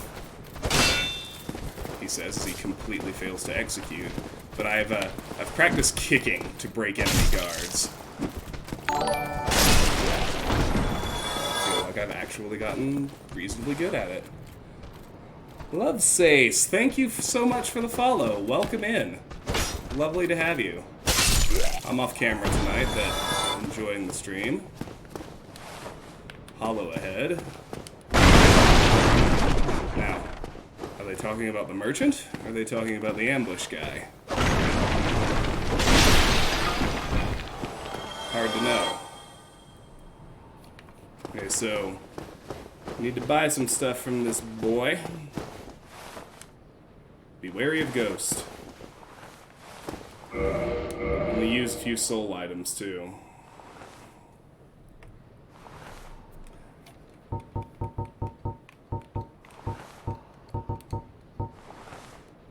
Let's just go ahead and use the soul of a proud knight.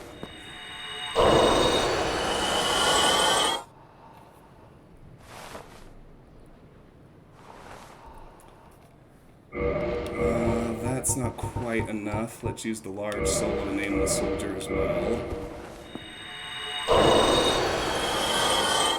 I need 5,000, so then on top of that, let's use the soul of Lost Undead. Alright, that should do it. Well now, you seem to have your wits about you, hmm? Then you are a welcome customer. I trade for souls. Everything's for sale.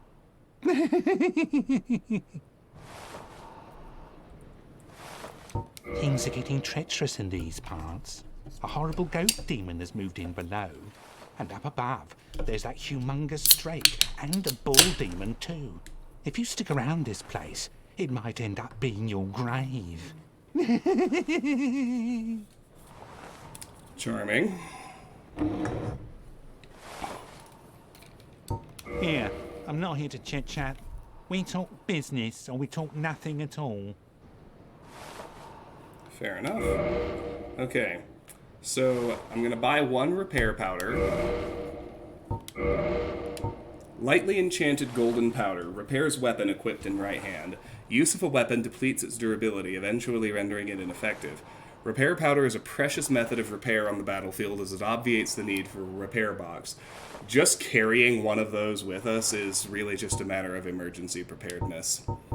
We're going to buy the bottomless box allowing inventory management at bonfire. A peculiar bottomless wooden box, its origins are unknown. Some deride it as a symbol of unbridled avarice.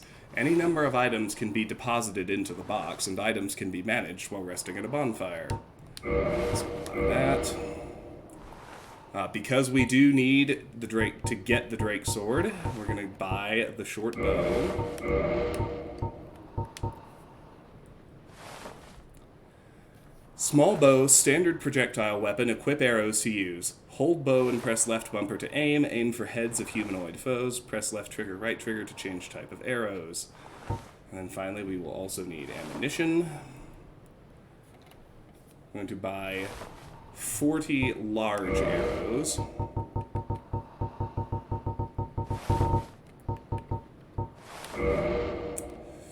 Large arrow. Heavier arrows cause more damage but have a shorter range.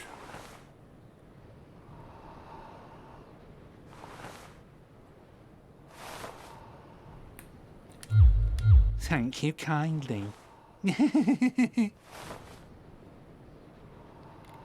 Alright. Now, because I want the Uchi Katana, we're going, unfortunately, to kill this fellow. Gone mad, have you? I'll teach you, you lousy whiny little Yulia. So, when we kill him, we get the Residence Key, a Dried Finger, a Humanity, an Orange Guidance Soapstone, and the Uchi Katana. So let's look at all our new stuff.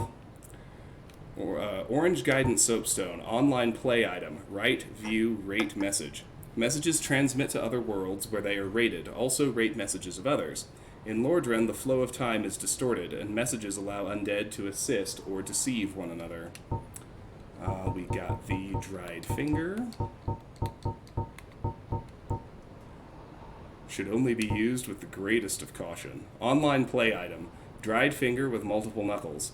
Used to strengthen connection to other worlds, allowing the summoning of a third phantom, but also a second dark spirit. Also makes the summoning of a dark spirit occur earlier. Use with caution. A Humanity, the Residence Key. Key to a residence in the Undead Burg. Simple, sturdy design of the locks in the burg keep out unwanted visitors. But this is a standard key in these parts and will open several residences. And then finally, the main event, the Uchi Katana. Katana forged in an eastern land, known for its brisk slashing motions. The Uchi Katana cuts beautifully and causes bleeding, but its blade is easily nicked. And we are going to go ahead and immediately equip that. Oh. Well, not immediately. I don't have the dexterity yet. Or do I? Yeah, no, I don't have clothes. I need 14 dex. So never mind. We won't equip it quite yet, but there it is.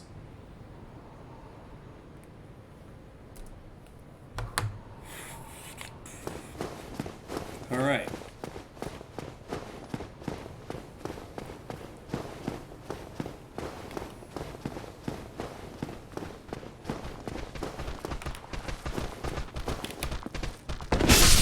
Yes!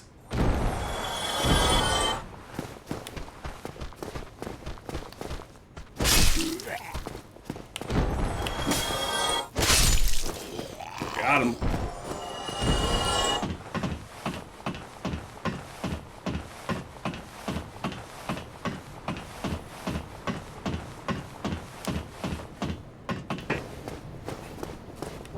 So there we've got throwing knives.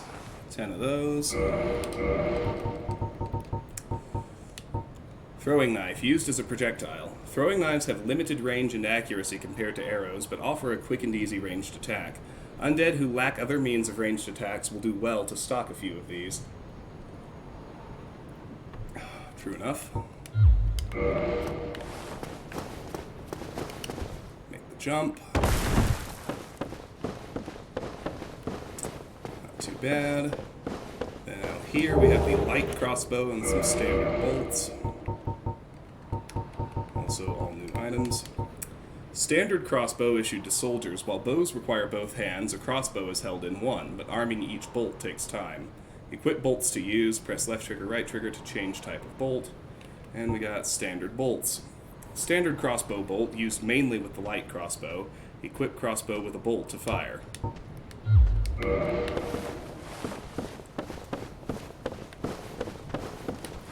Fatty. And people do leave some weird messages in this game. A lot of nonsense. A lot of nonsense out there.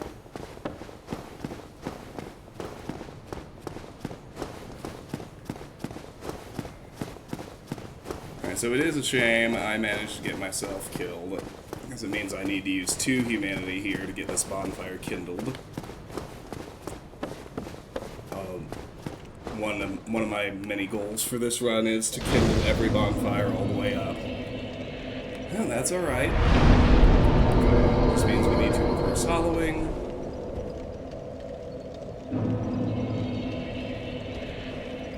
And kindle the bonfire.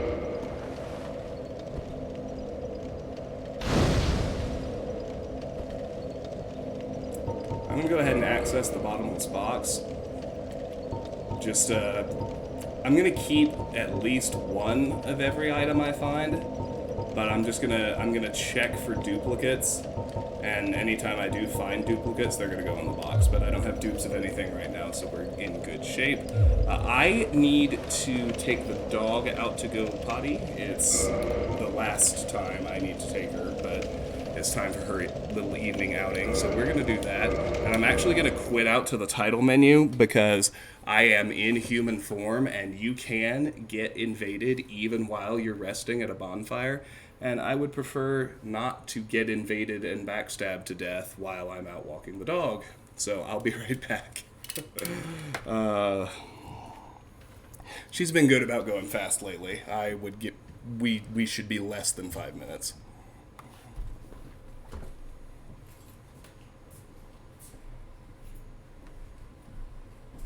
Come on, Ray, let's go potty. Come on, girl. Don't you give me that look. We're going. I know you're cozy, but you gotta go potty, so let's go.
locked in for the night, baby. That's it.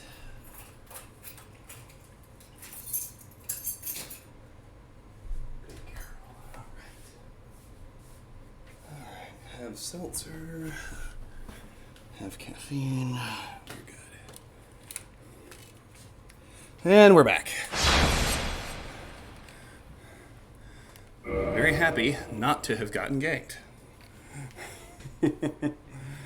Alright, let's roll. Before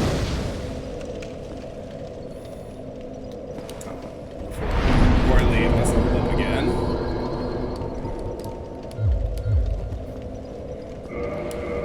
Go ahead and pop another soul right quick to get that done.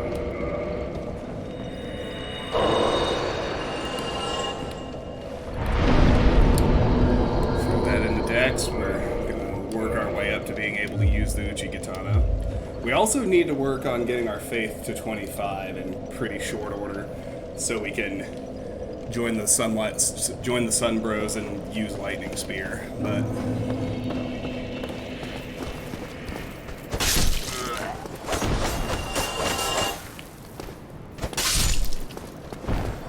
the third one usually does manage to spot you. In the interest of not getting ganked from behind. Do the old bridge sprint. Just firebomb bricks. Oh man. Thought I hit the jump attack button. It's alright. That's what ends well.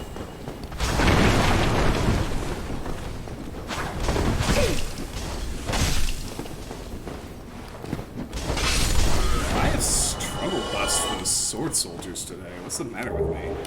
Ooh, battle axe. That's a pretty good drop to happen randomly. Really good drop.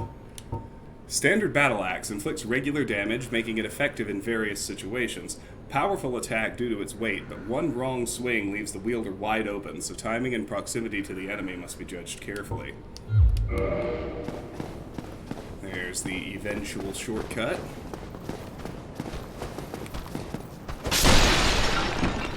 Gang squad motherfucker. That one too.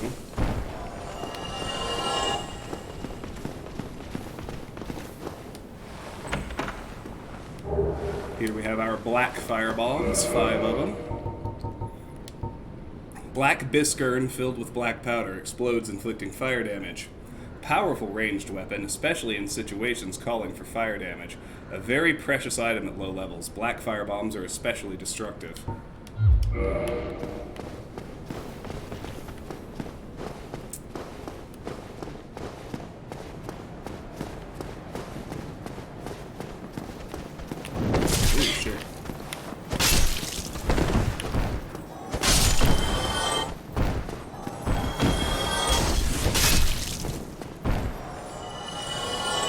Jump attack gets me all the time. Range on it is just so bonkers.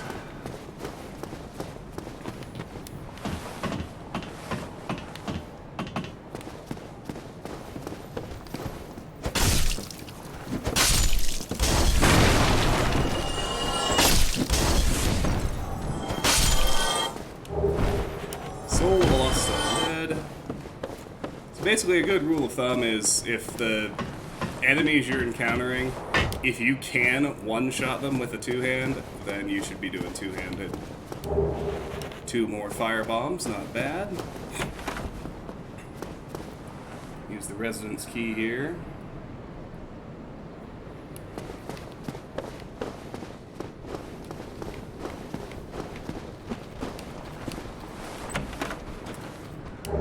Get the gold pine resin. We'll be using one of those to speed up the fight with the Taurus demon. Rare pine resin, which emits golden sparks, applies lightning to right-hand weapon. Affected weapon inflicts rare lightning damage, making it effective against targets which are resilient to both magic and fire. Very effective against dragon family foes. And that spear hollow should be close. I noticed we did pull aggro on him.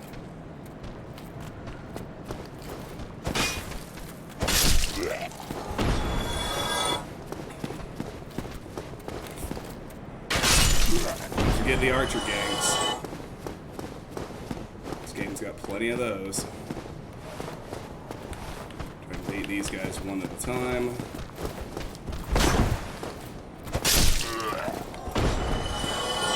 Try to get better at actually dodging their attacks. Alright. Now we are going to deal with the Black Knight. It's pretty hard to damage him at this point. Parrying, I think is just too risky, because you have to. I would have to chain so many parries together in order to do it. So I'm gonna try to just bait him out to a more open area and get some two-handed backstabs on him and hope that it works. He might kill us a time or two. Actually, I can try to get the first. I can try to lead with a backstab right here.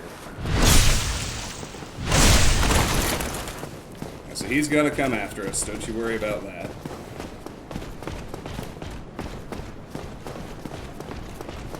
I'm gonna try and get him up here, and then just, wait, he'll one-shot me. I think he might not one-shot me if I block the attacks, so...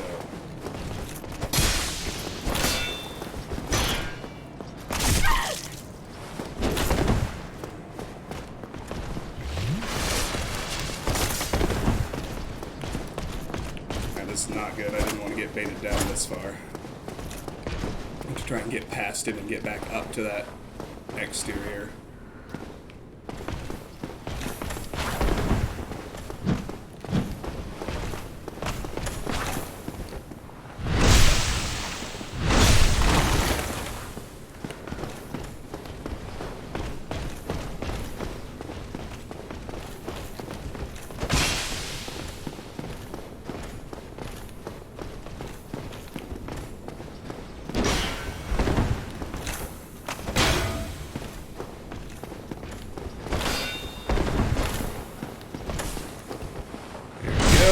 Another one.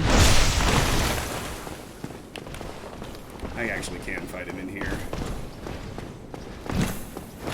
This might actually be even a little bit better spot.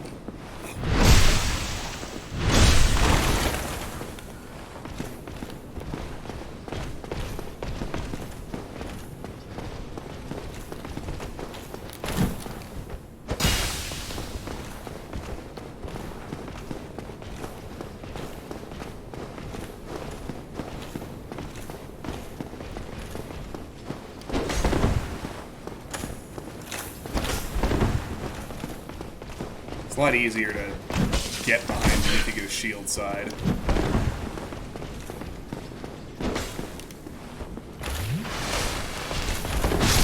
Damn it! Ah, I saw that coming.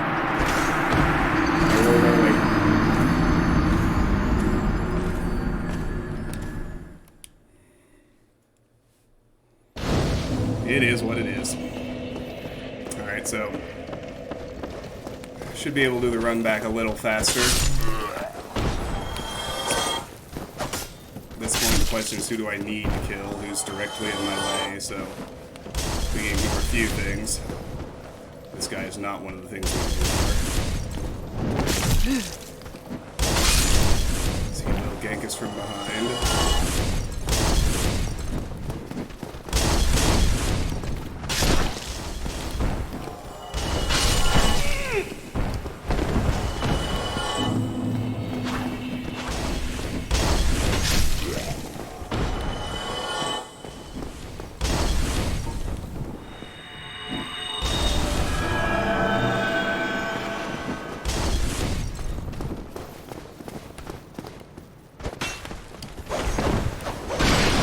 This guy will come out of this house and gank us, but we don't have to worry about the one on the inside balcony.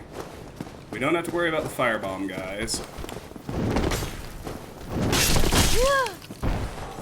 Firebomb triplets are up on that balcony. Do worry about the archer.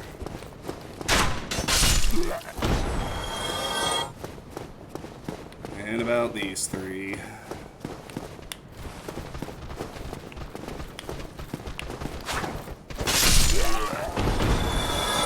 Double kill! Alright, let's start at full health.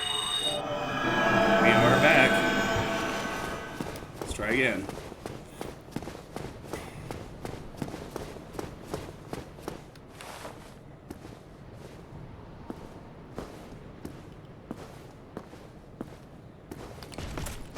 Fuck! And then I rolled the wrong way to boot. Oh. That was rugged.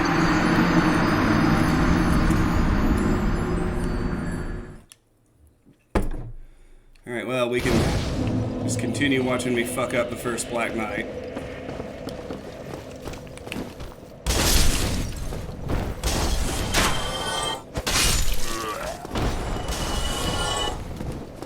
Blue Tearstone ring isn't that good, but it'll save your life now and then. It's certainly good at this point in the game, before you find anything dramatically more useful. The first really actually useful ring is probably the wolf ring, but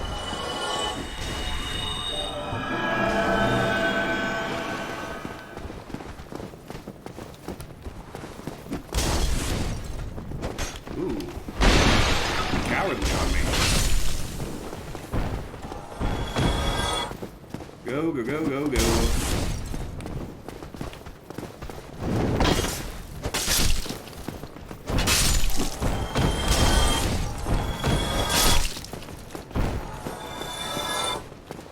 If only I were as good at the Black Knight as I currently am in his minions. Is that sometimes it takes a second for the muscle memory to kick in, you know? I mean, I've done the Undead Burg a dozen times.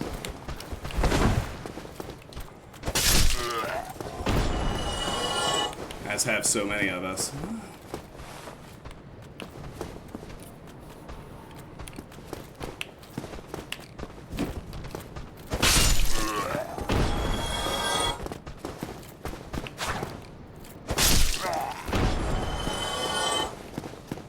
Alright. Once more with feeling, and less absolutely catastrophic failure, if we could. Much obliged. Ah! Flub the backstab again.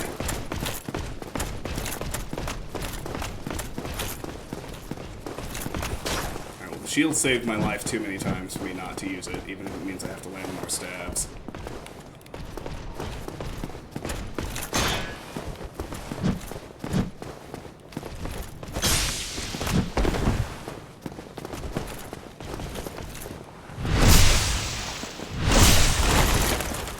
That's one.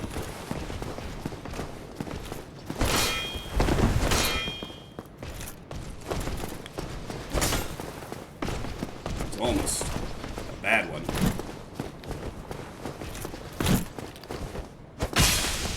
I don't know how I miss these backstabs sometimes. Like, they just look so perfectly lined up to me.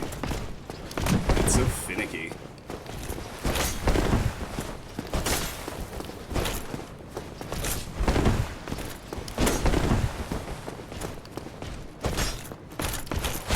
Oh, shit.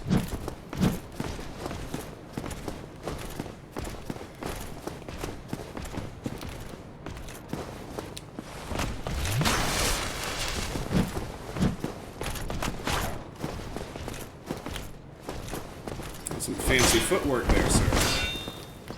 Damn it.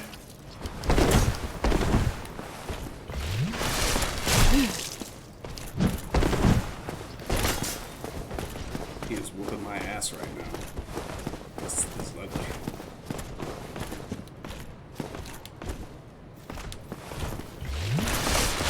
Now, he tries to actively punish heals, but we can kind of mitigate that with that little balcony here.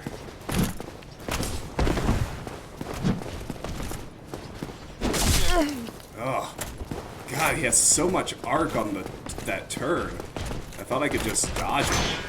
Like run dodge it, you know, without actually having to roll. Alas. That's a no. Alright, fuckstick, get back here.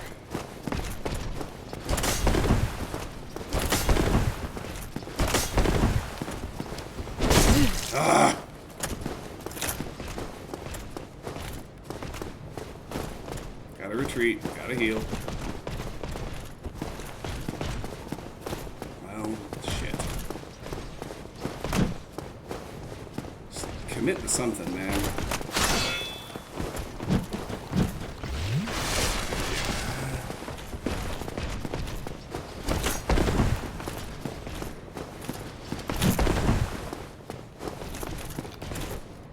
I don't know what it is. I just can't seem to track normally. Terrible at getting backstabs today. The way I'm. There we go. Finally. Bait out the thrust. That's 2.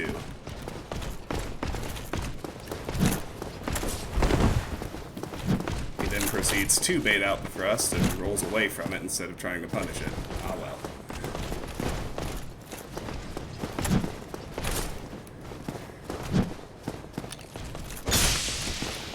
This isn't Sekiro or Doom. You don't usually die because you played too careful.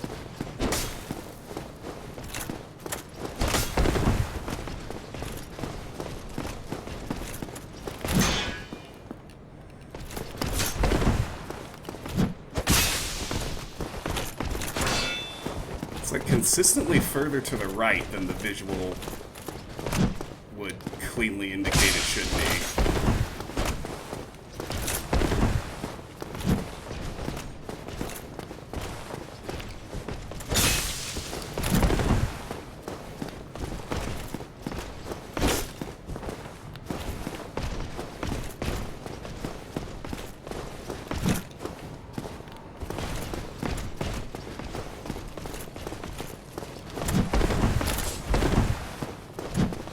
Come on now. There we go. Alright. That's 3. The attack chaining starts to bother me a little at some point.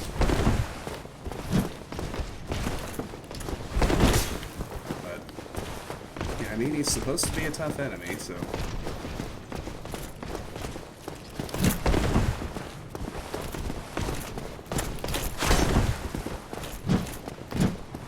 That's 4.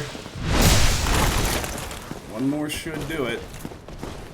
Don't fuck up, buddy.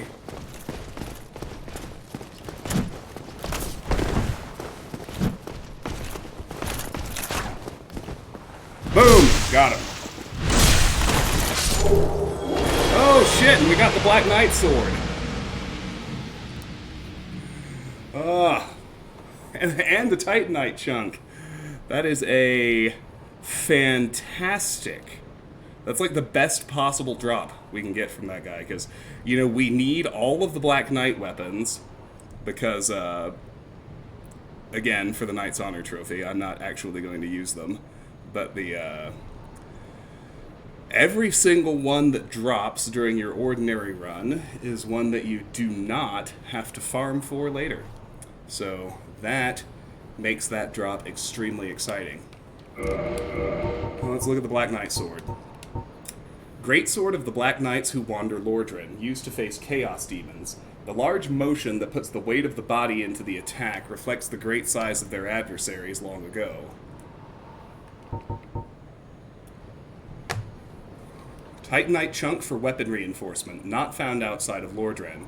Reinforces standard weapons to plus 14 and crystal lightning weapons to plus 4. With the discovery of chunks in Lordran, the race to locate the legendary slabs has begun. But could they be mere myth? Oh no, they're real. Alright. That bit of business is handled. Let's go get our ring.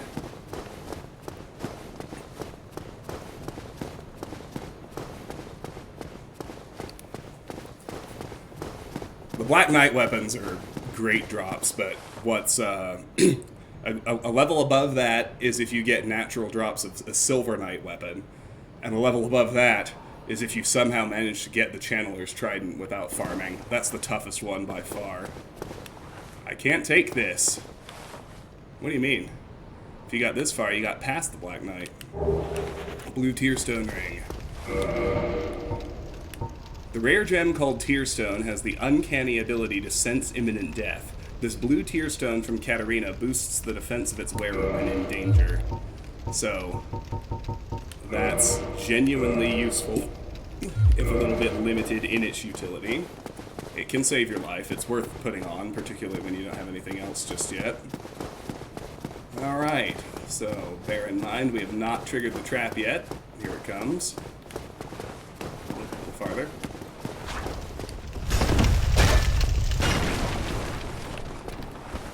Here comes douchebag. Oh, what?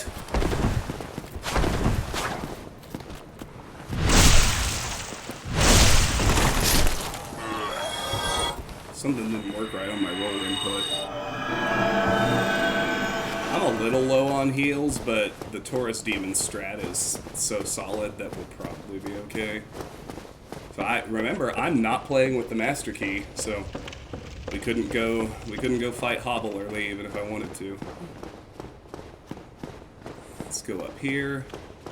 Up the second set of stairs on the same level as the fog gate. Be wary of holding with both hands. Treasure ahead. Try beating to a pulp. So both of these messages are talking about the game's first crystal lizard, which is hidden inside the right-hand barrel on this floor.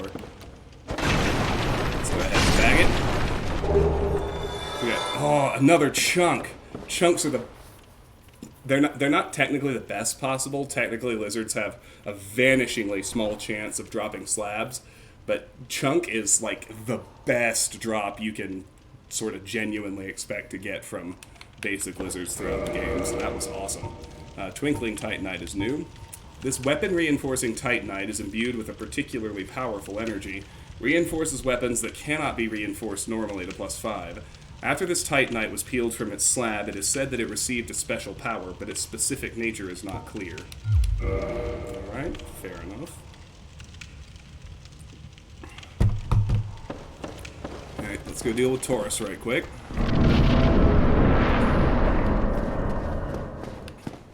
Don't forget the gank squad.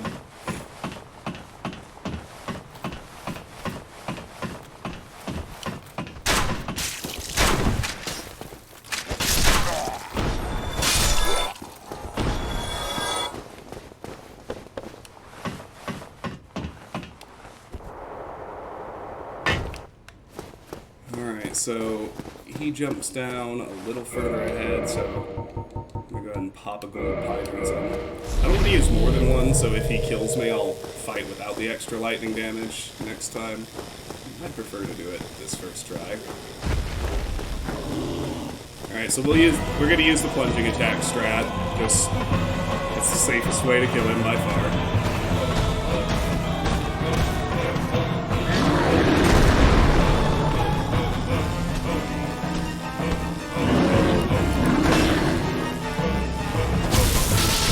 Completely failed in the execution.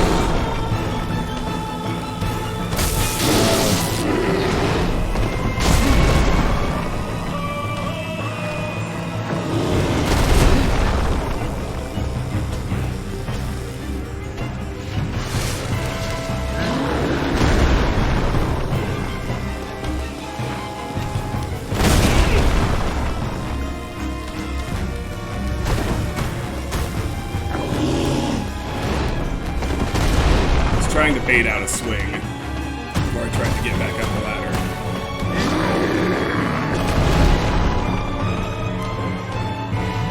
Alright, let's see if we can actually execute the plunge this time. That's better.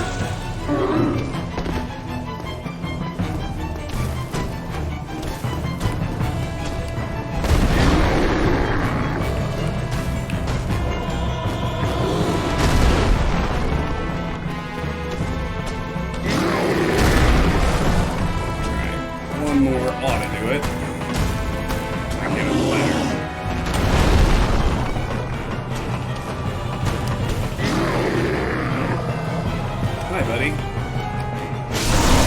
Got him.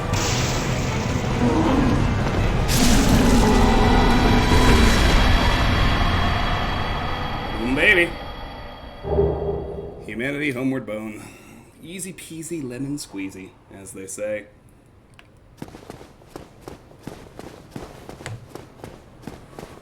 I didn't hit him or anything, but that was pretty good. Alright. Let's go meet our boyfriend.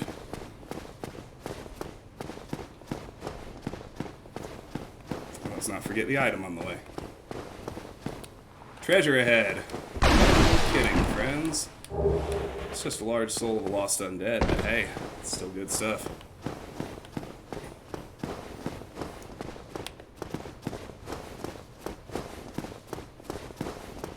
Here he is. What's the message? Imminent Charmer. That's right. Ah, hello. You don't look hollow, far from it. I am Solaire of Astora, an adherent of the Lord of Sunlight. Now that I am undead, I have come to this great land, the birthplace of Lord Gwyn, to seek my very own son. You find that strange? Well, you should. No need to hide your reaction. I get that look all the time.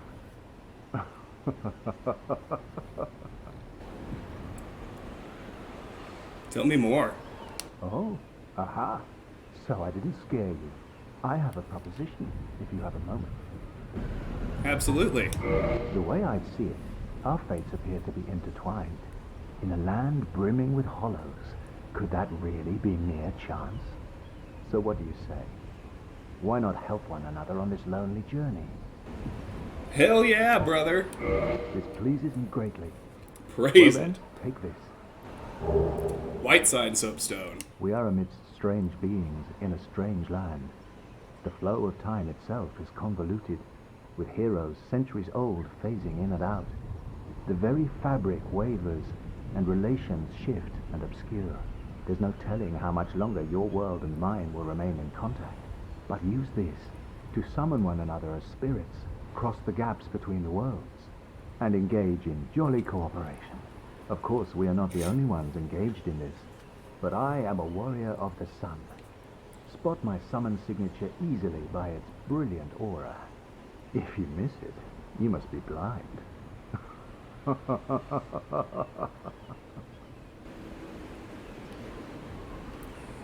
Jolly cooperation. Oh, hello there. I will stay behind to gaze at the sun. The sun is a wondrous body, like a magnificent father. If only I could be so grossly incandescent. Best line in the game. If only... Alright.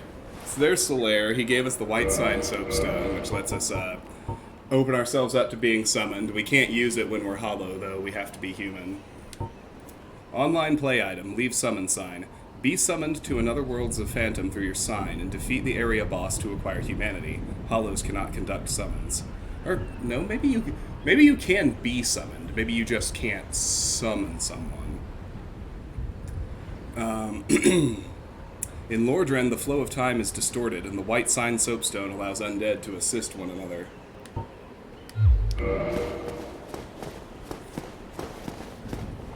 Alrighty. So here's the Hellkite Drake's Bridge. I'm at full health, so I should be okay, even if he clips me. We're gonna do the sprint, get to the stairs. So get around this spear hollow. Jump!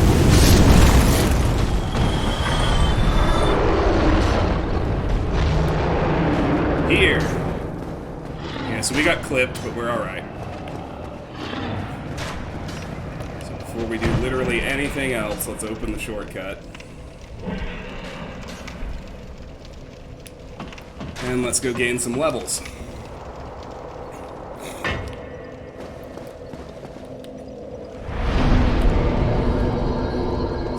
We're going to take Dexterity to 14, which will allow us to switch weapons to the Uchigatana. And then I'm going to start building Faith to 25 so that I can get Lightning Spear.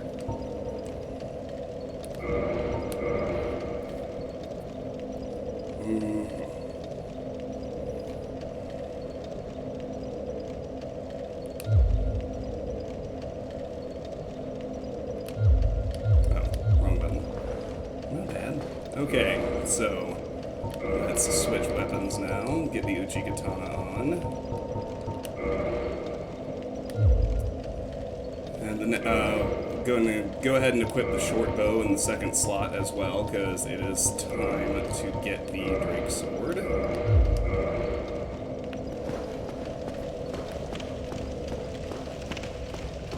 Oops. Ladder, dumbass. So that is the next stop on the old itinerary. Like I said, for the first time, I think in any of my playthroughs of this game, either broadcast or not, I am not going to use the Drake Sword. I'm simply getting it. So, most of you know the drill about how this is done. Gotta shoot his tail off.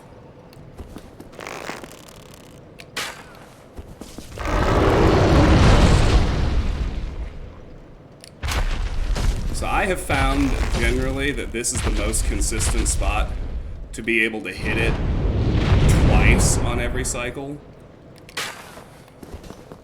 He says as he fucking misses. Gotta be careful or I'll actually run out of ammo. Do this later. I don't want that.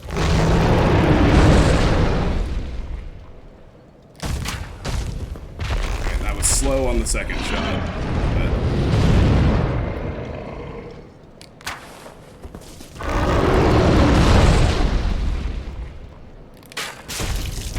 There we go.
Lovely. Cheese. I mean, it's not cheese. This is literally the only way to get this weapon.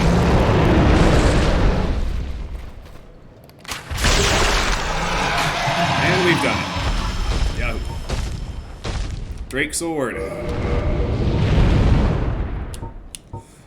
This sword, one of the rare dragon weapons, is formed by a drake's tail. Drakes are seen as undeveloped imitators of the dragons, but and I assume they left out the world reality, they are likely their distant kin. The sword is imbued with a mystical power to be released when held with both hands. I actually didn't do that, although I am going to two-hand my Uchi. Alright, so next thing to do, I'm going to bait him into killing the hollows while I cross to the other side.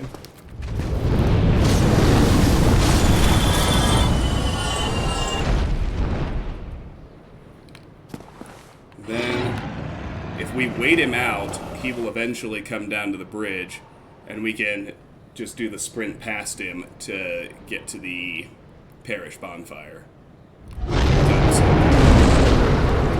You want to start the run the second he comes down. We're not going to make it. Oh, maybe we will. Light. Rest. Rest. Rest. Rest. Yes! We got it. Alright.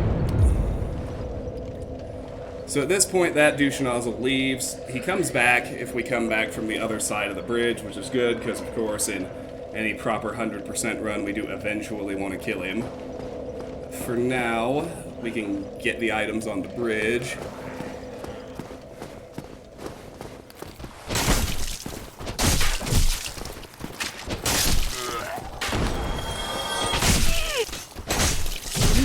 Wow.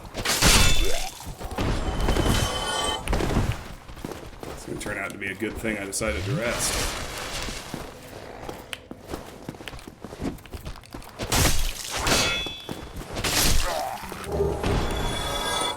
There's Soul of a Nameless Soldier. And there's the one that's actually something of a prize, the Claymore. We will check that out. So let's go ahead and open the gate before I forget. Somehow fuck that up. Okay.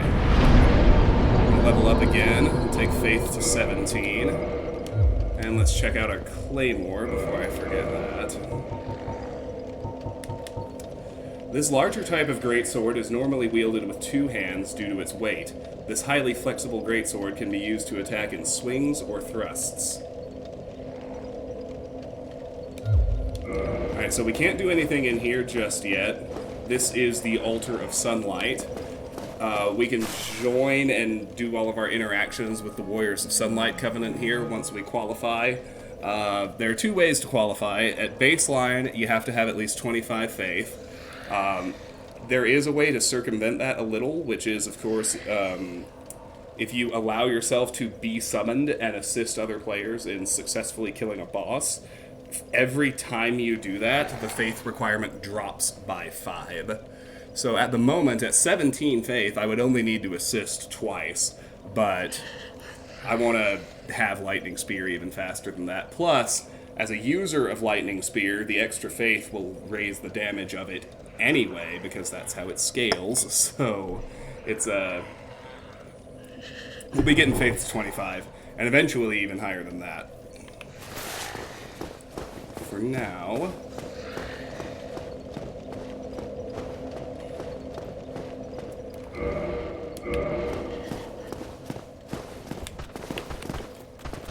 get this guy first.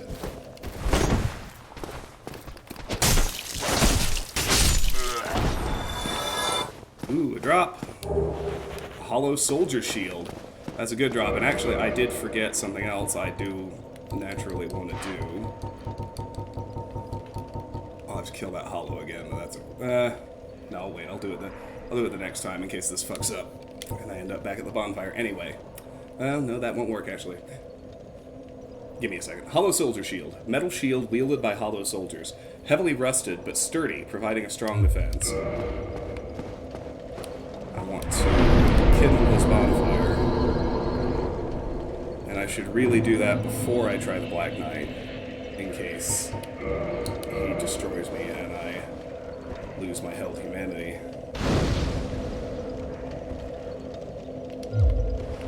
Alright. I'll have to kill that little hollow again. That's no problem.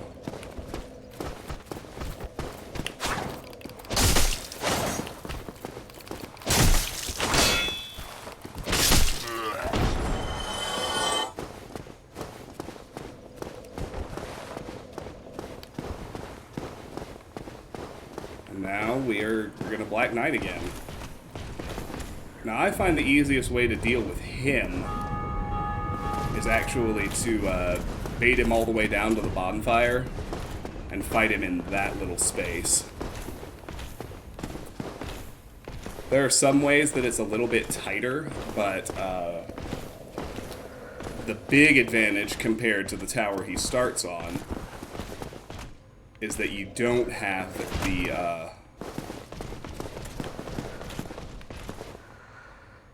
where is he? What are you doing, bro? Are you doing? I see him. What are you doing, dude?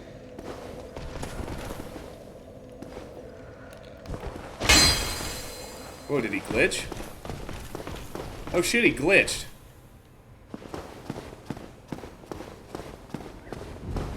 He clipped out of existence. Well, damn.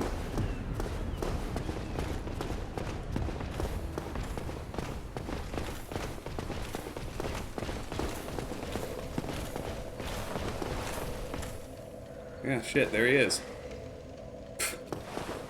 But he didn't have the decency to clip all the way out of existence and die, did he? No, we're just gonna have to respawn him.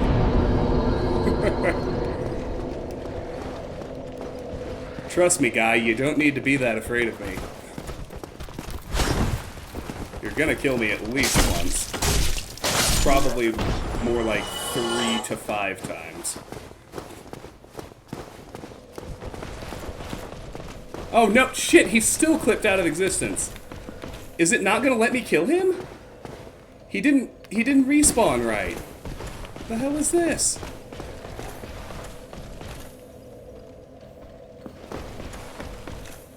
Oh no.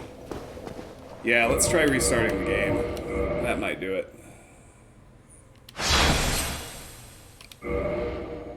I can't not kill the Black Knight.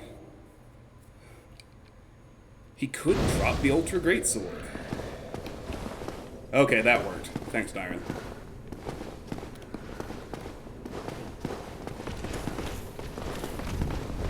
Alright, well, maybe we should... Maybe that's the universe's way of telling me I should fight him up here. What do you think?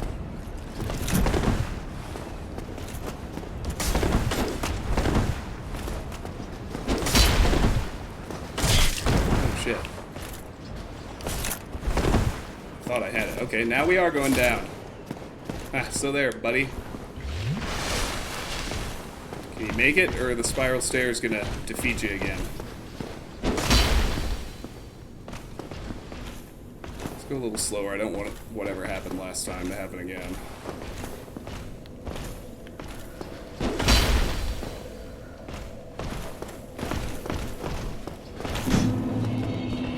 I'm gonna try not to cheese anything. I'm gonna try to just generally to be smart. But let's see how. Let's get these baskets out of the way since he's slow rolling. I say right before he stops slow rolling.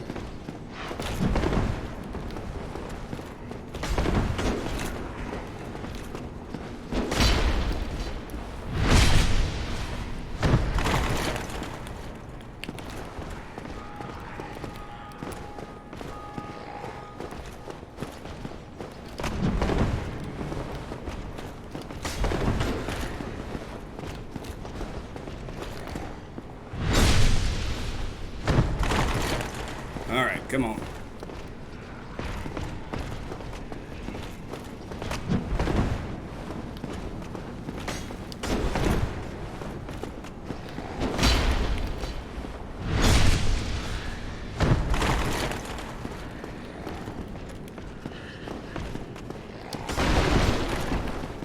Don't get stuck out there. That'd be a disaster.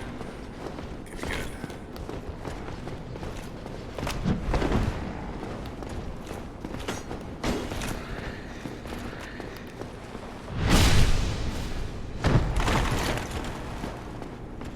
I don't like that wall. Let's come out here a little ways, if you would. I'd sure appreciate it.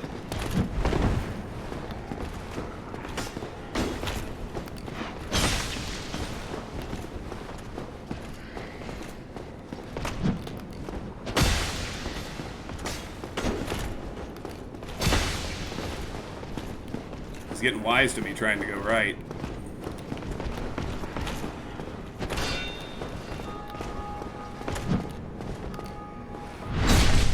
It's alright.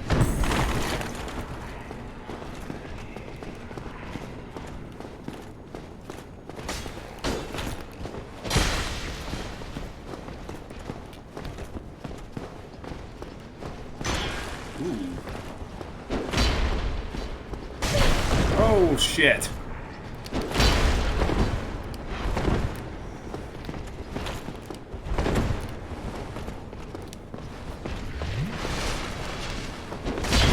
Oh, wow. It's supposed to be too far away. Well, okay. Shit.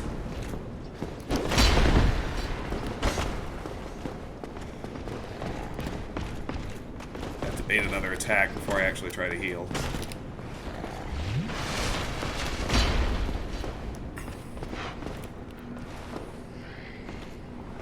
Alright.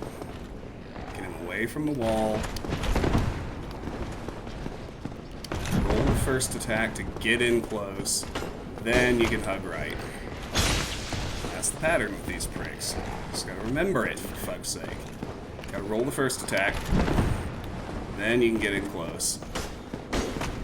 Just cheat right. Hope he doesn't cheat you out of your backstab. There we go.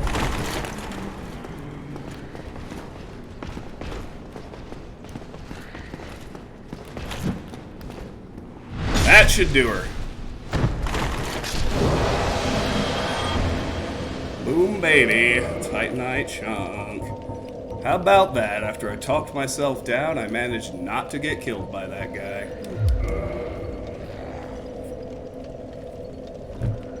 Alright. That's right, the proof is in the human form, boys. Didn't die. Alright, so, real quick, just because we haven't done it yet, gotta clear the sewer at least once. Those are the rules. Let's try not... I was about to say, let's try not to get poisoned.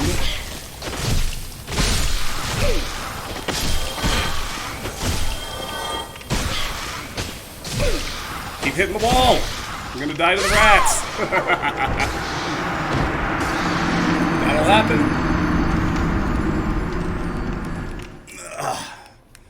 So yeah, try not to get wall trapped.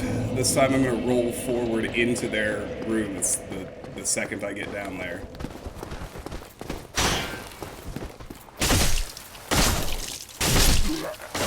Not actually anything we need down there, but you know, the completionist in me demands that we explore every corner of the map at least once.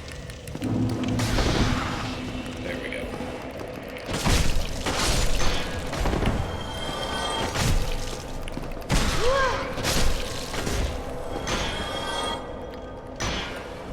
Right. Much better. Oh, and a humanity for our trouble. Ain't life grand. And just because completion demands we do kill them at least once, we gotta get these two guys on the Drake's Bridge.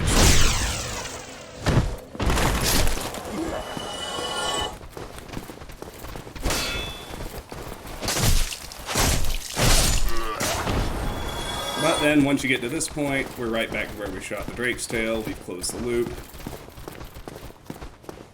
And we can go back upstairs. Nyron, I'm pretty sure this is the only way to kill the dragon. The bridge is the only way to kill the dragon tail.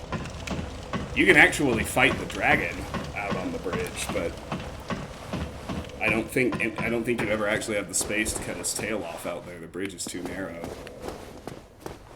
Alright, so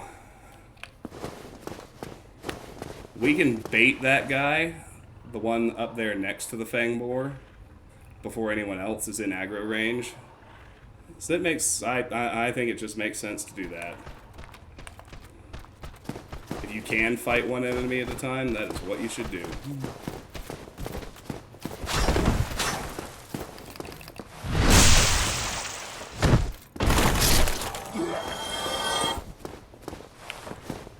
So then we can also get this spear guy before we get anyone further in.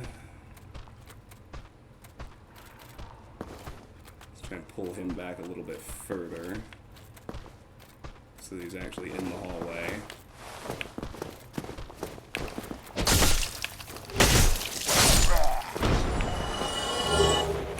And he dropped our first Titanite shard. Pretty good stuff. Titanite shard for weapon reinforcement, most common Titanite material. Reinforces standard weapons to +5.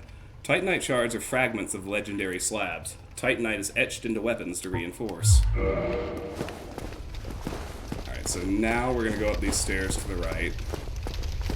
Otherwise the boar will aggro. Bait this spear guy down into the stairwell so we can kill him without too much archer interference.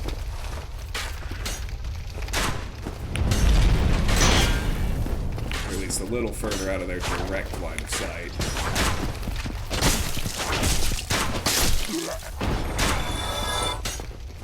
Now we'll rush the archers.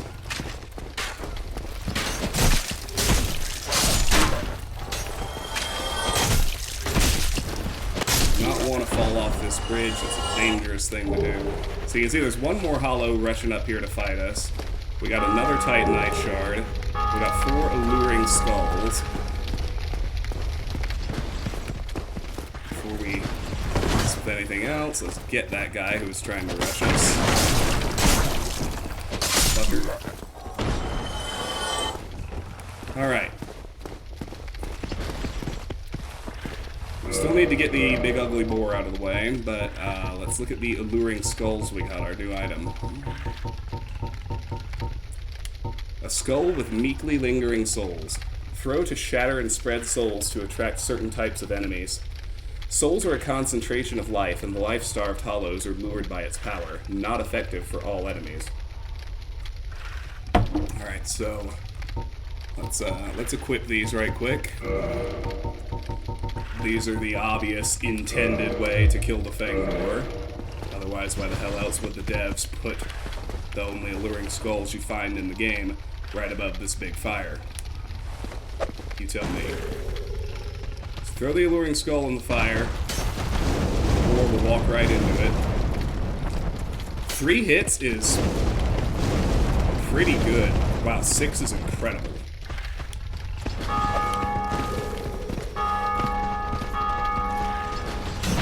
Half of his health on a single skull is amazing. There he goes, he's down. Easy peasy. We didn't get the helmet. Too bad. Alright, so the alluring skulls have allured some of the hollows out from downstairs, so let's deal with that right quick.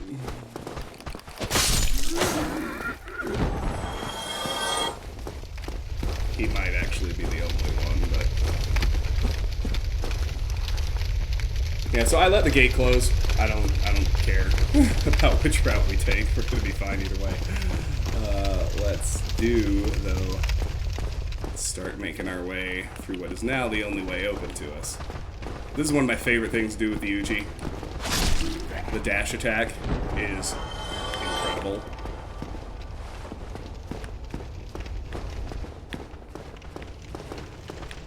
Let's bait a few of them down. Get fucked!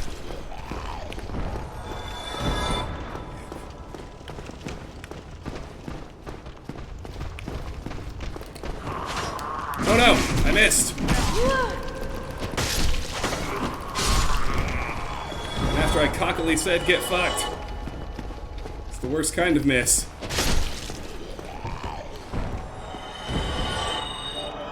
Fine. That's fine. Let's grab the mystery key. We will be freeing Lautrec. We will be allowing him to kill Anastasia so that we can get his armor set.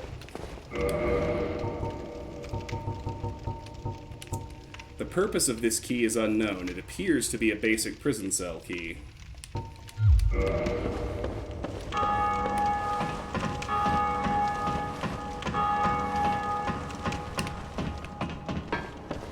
Hey, buddies.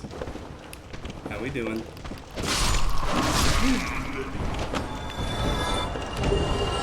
Broken straight sword. Half of the blade of this straight sword is broken off. Only the completely hollowed would even consider using this as a weapon.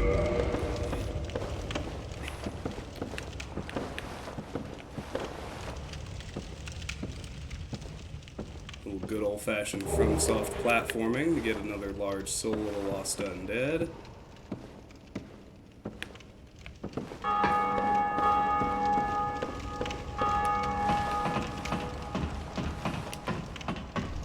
Message.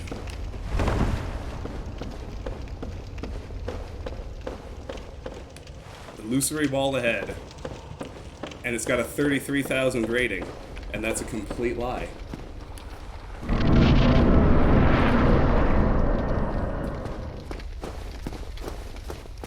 Alright, so we can backstab this Balder Knight.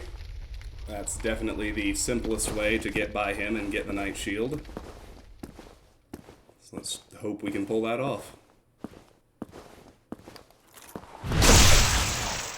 It won't be enough to finish him.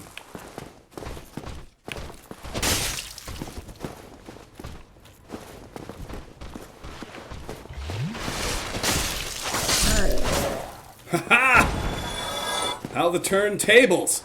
Who's punishing heels now, game? Knight Shield. This medium metal shield is elegantly carved and painted.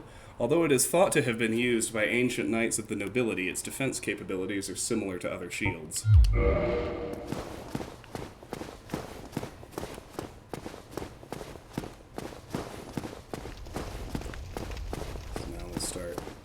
Progressing the other direction.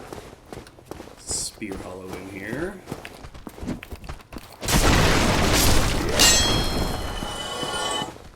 So I do think that this is probably the, never loved these terms, but the quote-unquote intended route through this place, at least for people who are on their first playthrough. You wouldn't know to rush the gate to stop that first hollow from closing it if you were on your first run. And really all it means is you kind of have to play this segment as a losable level instead of having the more straight route open.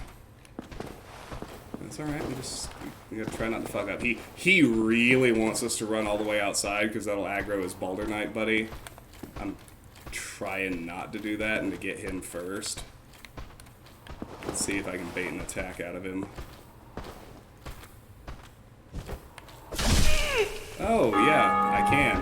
And it will hit me through the walls. I can bait him in here if I give him a heal and try and punish. Oh, yeah, there we go. Alright. We got it now.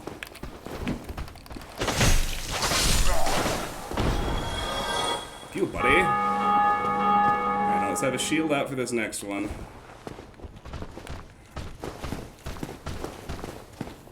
We gotta fight him in pretty narrow quarters where it would be pretty difficult to circle around him for backstabs. That's still my preferred option, but...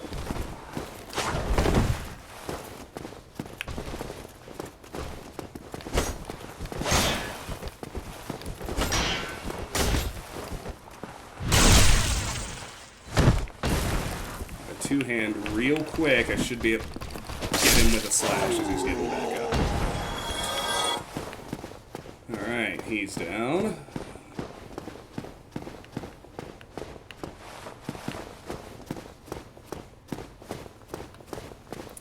Should have a clear shot to at least get the gate open now.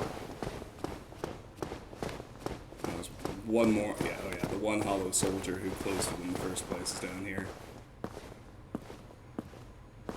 What's silly about this guy is he only remembers that he should close the gate once. There's the basement key. Opens the narrow passage leading below at the far face of the Great Bridge in the Undead Burg. The lower Undead Burg is a treacherous place. Do not turn your back on the wily thieves or the wild dogs who serve the Capra demon. Alright.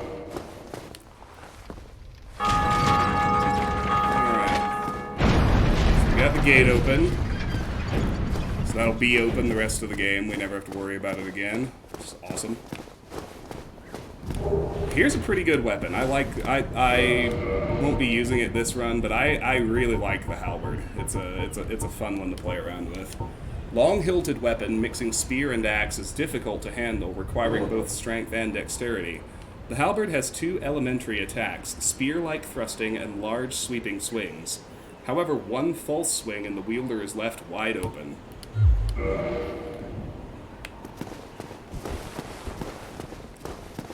So, first one will charge us as soon as we give him line of sight.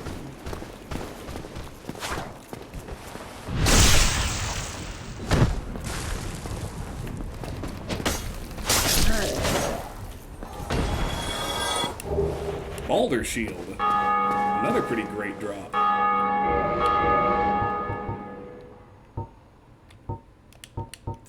Shield of the Knights of the Ancient Kingdom of Balder. Tweaked for improved stability. Balder was the home of Night King Rendal, but the kingdom was reduced to ruins after a widespread outbreak of undead. Alright. So, don't be fooled. The second one we need to fight is actually in there, just around the left corner. Did I not actually bait him out?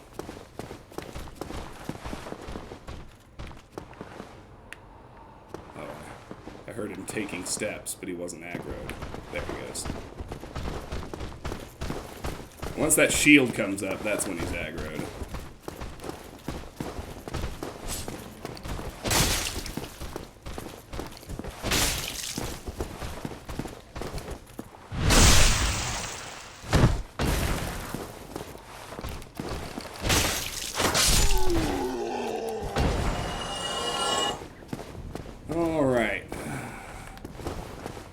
take down the third one. Him we can at least fight inside the room.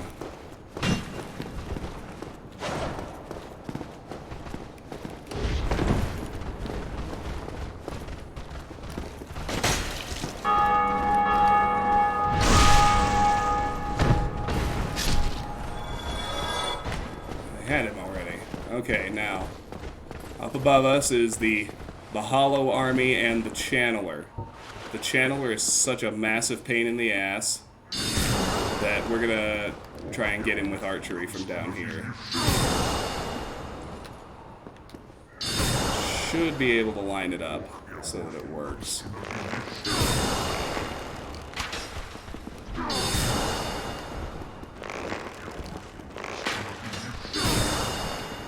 Problem is to get line of sight. I probably have to give it. Nope, there we go.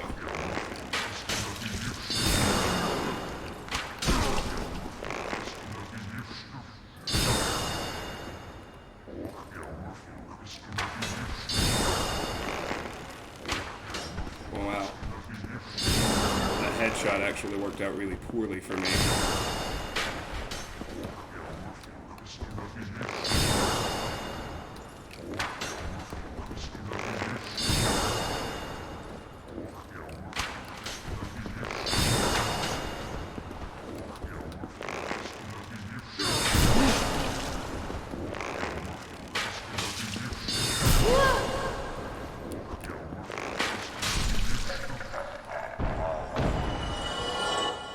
Fuck you, buddy.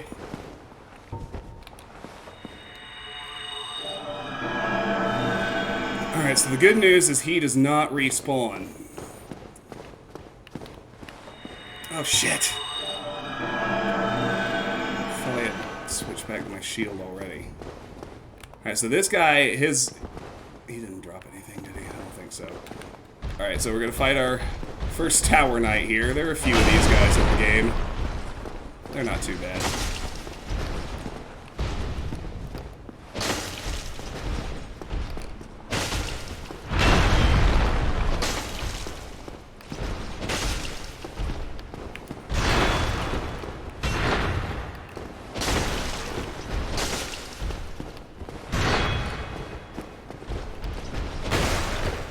Break some of these benches, get them out of the way. Maneuverability favors me a lot more than it favors him.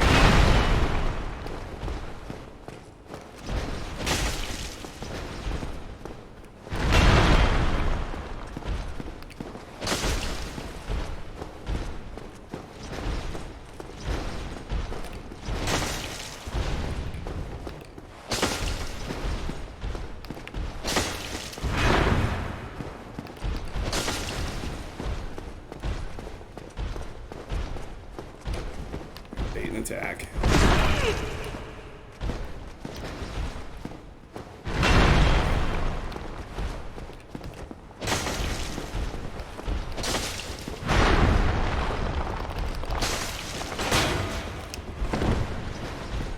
Oh, fuck off. There! We finally procced the bleed. That's what I've been waiting for the whole damn time. Let's try and bait the slam. Got it.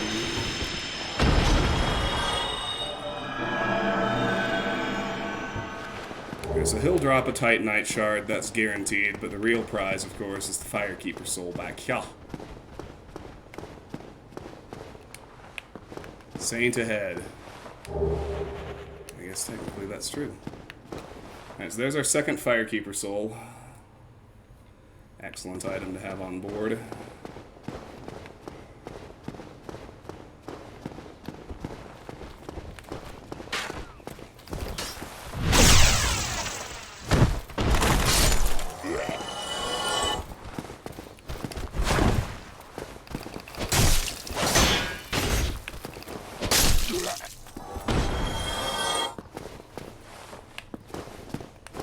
Alright. Last guy we need to kill before our next bonfire, yeah?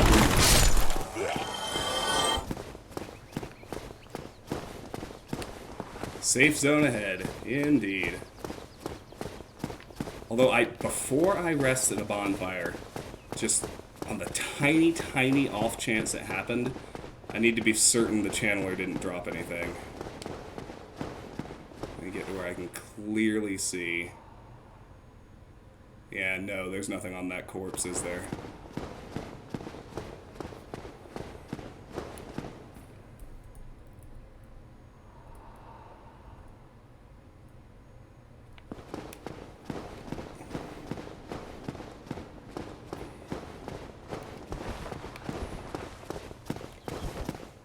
Alright, let's go take a look at what else we got.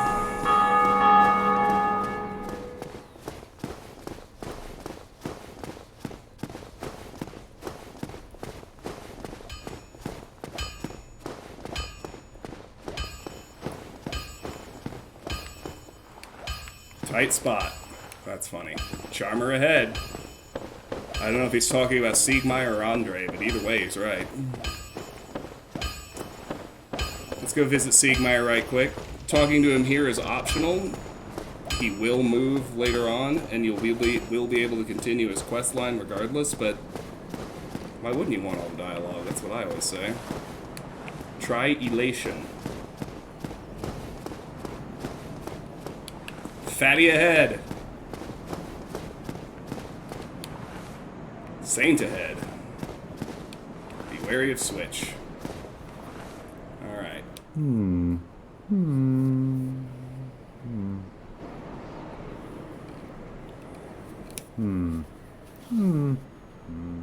Oh, forgive me. I was absorbed in thought. I am Siegmeyer of Katerina. Quite honestly, I've run flat up against a wall. Or a gate, I should say. The thing just won't budge, no matter how long I wait.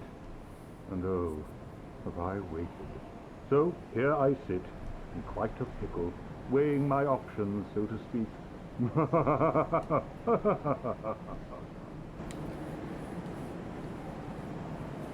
Still closed. Still closed. Still closed. Still closed. Now that I've played Outer Wilds, he reminds me of Gabbro.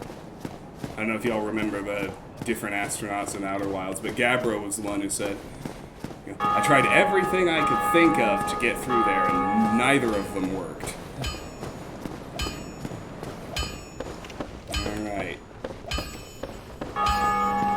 Andre! My man. Alright, we're gonna do some upgrades. This is going to make us significantly stronger before we go any farther. Well, you must be a new arrival. I'm Andre of Astoran. If you require smithing, then speak to me. Learn gesture. Hurrah! Hell yeah! I'm going to have him repair all my stuff. First chance we've really had to do that. Now let's talk. Most weapons and armor are mighty sturdy indeed, but every hunk of metal has its breaking point. If you notice durability running low, it's time to repair. You can ask a blacksmith like myself, or do it on your own with a grindstone. The nice thing about weapons, they never betray you, so pay them a little respect, eh? There are two types of weapon forging. There's reinforcement and there's ascension. Reinforcement is simple. It strengthens the weapon and nothing more. A simple task for any blacksmith. Hell, you could even do it yourself with a smith box. But ascension's a finer art. It alters a weapon's properties. Ascension is the territory of we blacksmiths. A smith box just won't do the trick. Start out with reinforcement. When that loses its charm, you can consider ascension. As you've noticed, this land is flush with the mad and wicked. You won't make it through the night without employing my services. Welcome back, Garrus. You can forge armor just like you do weapons. Forging armor is even easier than forging weapons. Whether you forge weapons or armor first, Well, that's up to you. But nobody wants to see you go hollow. So whatever you do, you'd better do it well.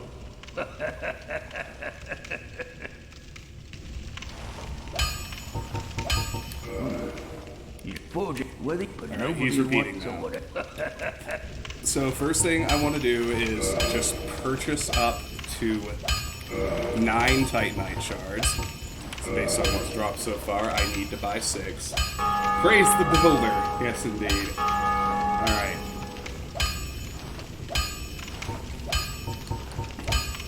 We'll be buying these things shortly. If I had more ammo, if I had run out of ammo, this is where we would have needed to come. But for now, let's just start reinforcing our Uchi. I went right past it, didn't I?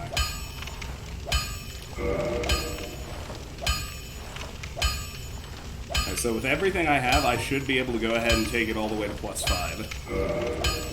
So you see there, the damage, the base physical damage is going up by 9 every time. So this is just a really, and there's 10. So we just boosted our per hit damage by 100, by 45. For the cost of a few souls. So if you consider our soul spend... Don't get yourself killed. Neither of us want to see you go hollow. So you can kind of see what I'm talking about. If you consider the incremental improvements in damage from leveling up, and you consider the, like, souls to damage return ratio, you can immediately see that upgrading your weapons is a much, much, much better way to get strong. I keep hitting X instead of Y. There we go. Alright, so let's check out our new gesture. Hurrah. Hell yeah! That's a great one.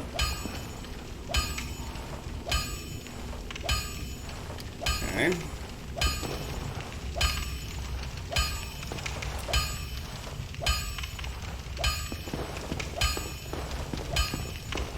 Let's head back now.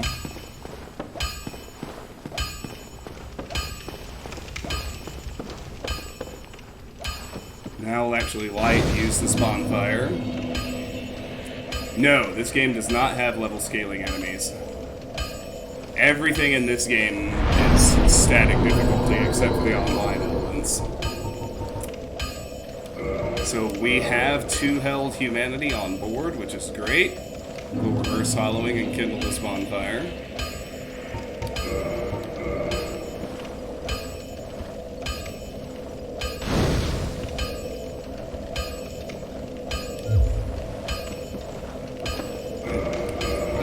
I still haven't found any duplicate weapons and armor, have I?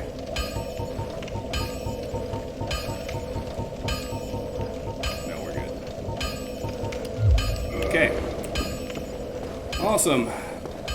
Let's go free Lautrec next. Then we'll finish off the parish by fighting the gargoyles.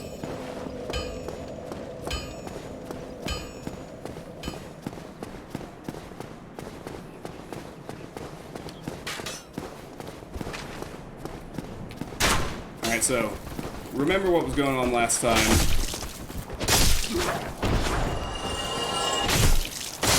There's the difference after the upgrades. These guys are actually really resistant to slash attacks. You're going to see a really huge damage difference when we get upstairs to deal with the Hollow Army.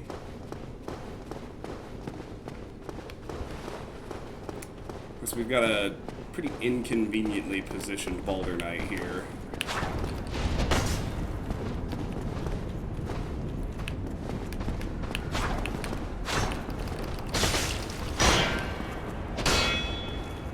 Careful with these guys with the target shields, because they'll go into a kind of parry mode.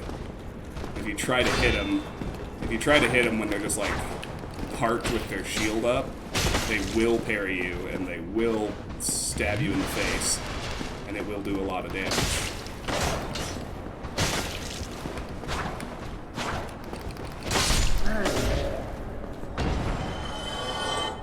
But we got him. Only a small bit of through the shield damage, so we're doing alright. Alright, so here's the Hollow Army, but they're not going to get their Channeler buff, so... But even without it though, 10 of these guys is dangerous. Lot of no-death runs fall apart here when people get cocky with the basic hollows.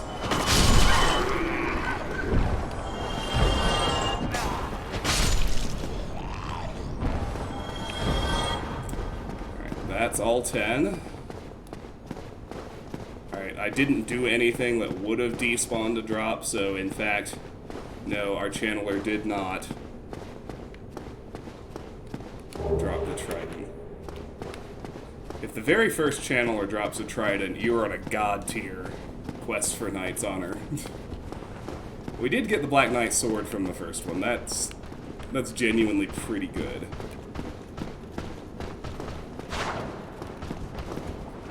Yeah, but this still isn't that brutal. Like, you can see, like, we're stronger, but we're not just overpowering the enemies. Like I said at the beginning of the run, this time around, I'm not gonna use the Drake sword or any of the uber weapons it's possible to find early.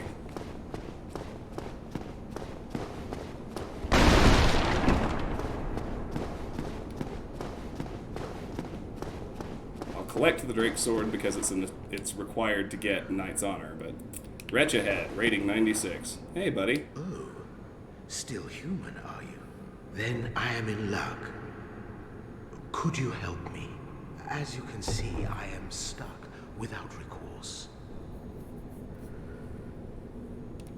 Please, I have duties to fulfill, and I will reward you handsomely. Well, I am certain you stand to benefit.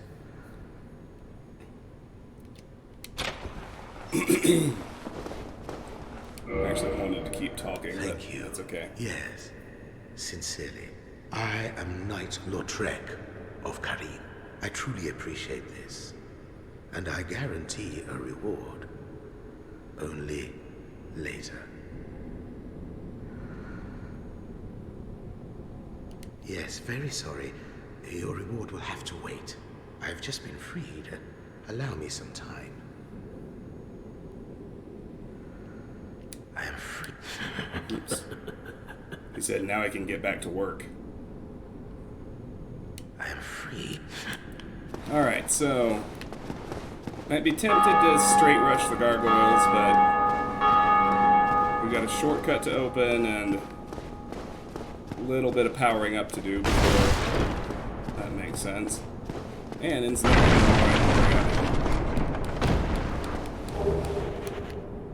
Just a humanity, but that's okay.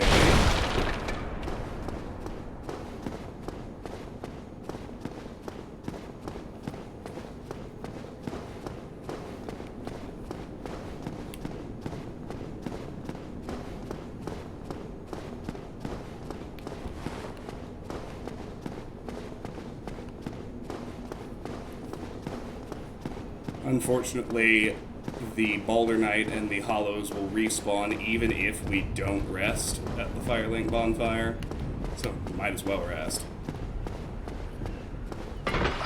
They're the only things we'll have to fight our way back through. It's not too bad.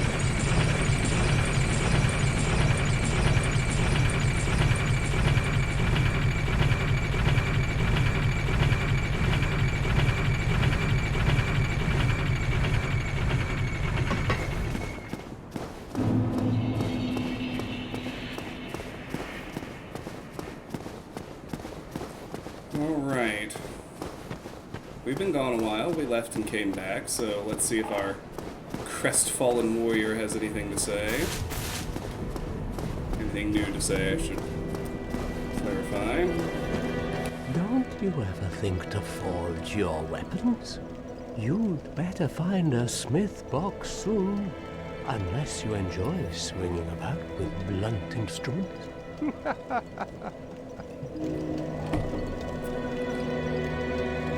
How did that silly sorcerer's apprentice end up? You know, the one always prattling on about Master Logan. He left for the undead burg, but never came back. Serves him right. If even old Big Hat can't break it out there, what chance does he have? I hope he enjoys his new life as a hollow. I'm not. Alright.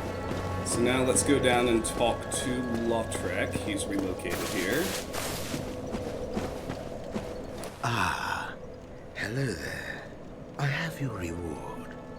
Please, accept it. Sunlight Metal. I am grateful to you for freeing me. Not enough for you? Well, let's not be greedy now.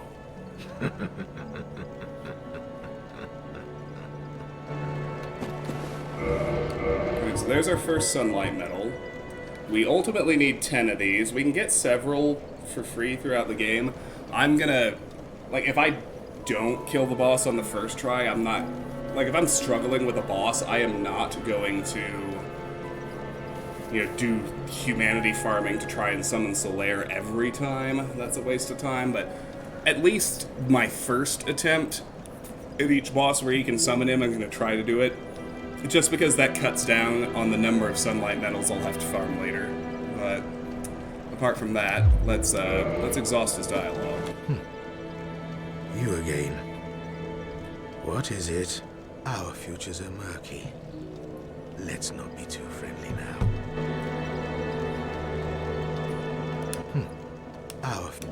Alright, so we did pick up another Firekeeper soul, so let's reinforce our flask again.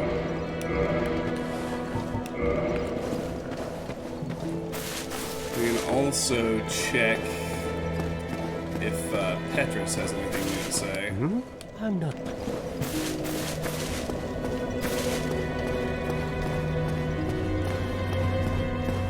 If I were to die, I would rather restart at the Parish Bonfire anyway, so I'm not going to rest here, even though the enemies have respawned. Oh, hello. I will teach you miracles. A promise is a promise, after all. I'm afraid that may be difficult. Okay, he's still got nothing Come new. again. The effectiveness of the teachings depend upon your faith. Alright, let's roll on up.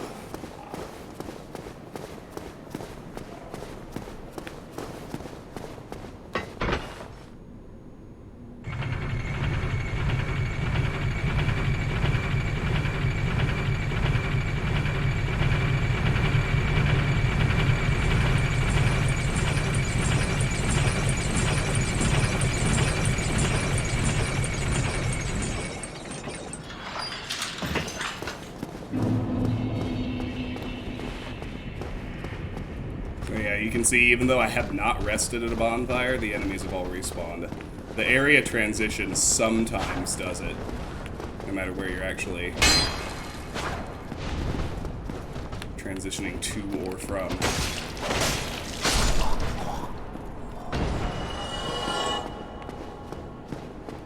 That went pretty well.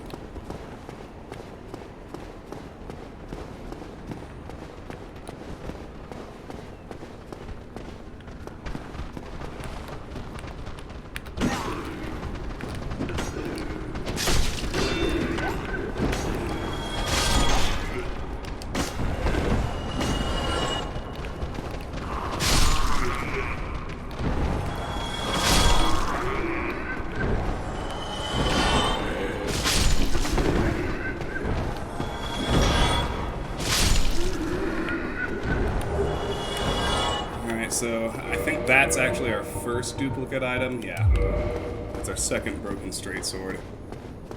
Okay, so we have everything. Let's clean run to the boss. So heal to full health.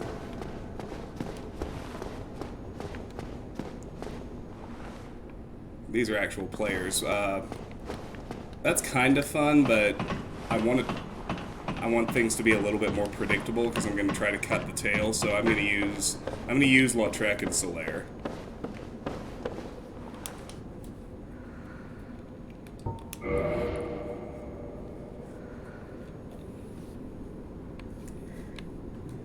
And in the event the gargoyles kill me, I'll just try to solo them from that point. I don't need the extra sunlight now, it's just nice.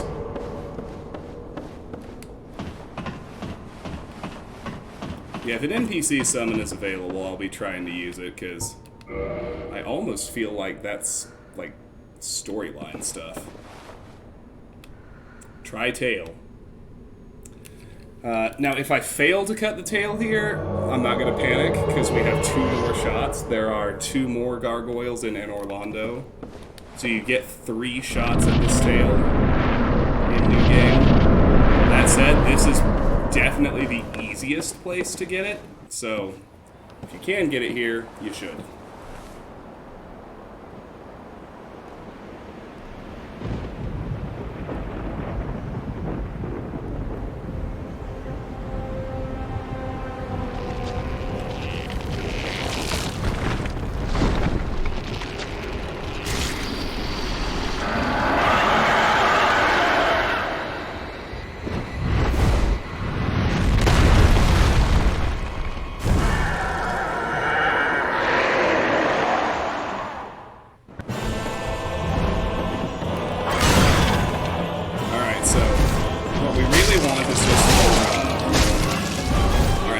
Get aggro if they can.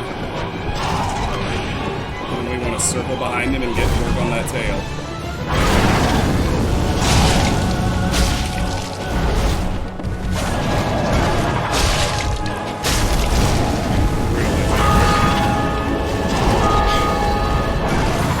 Getting the tail this time.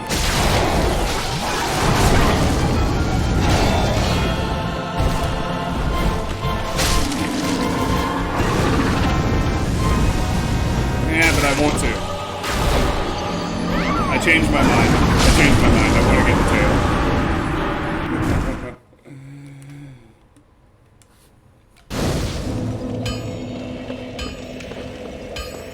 But I think it, I think the gargoyles died anyway. Because I saw my soul counter jump up by 10,000. We'll see what happens. I couldn't believe I never even got 1 clear shot at the tail. That's never happened to me before. Hey, Blood Angel, good to see you. How you doing?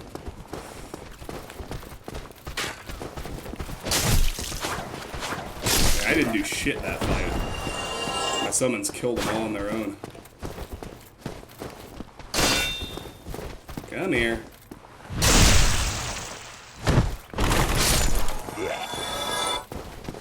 No, I'm pretty sure the gargoyles are already gone. So I'm gonna have to try for the tail in Orlando. Oh, fuck. That's not what I want to do. Oh,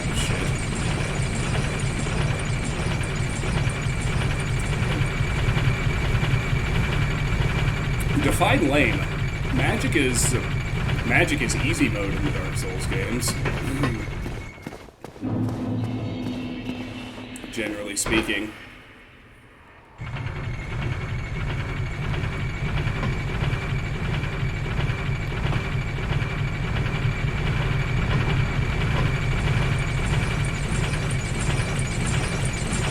Well, I do think, Elden Ring is easily the most mechanically solid of all the FromSoft games, as it should be. They had, this was their...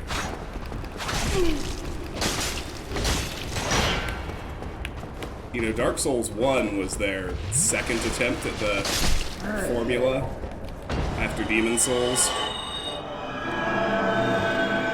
Elden Ring, they have Demon Souls, Dark Souls 1, 2, and 3, Bloodborne, and Sekiro under their belts. No, I do not recognize that word. What is it? Tell me more.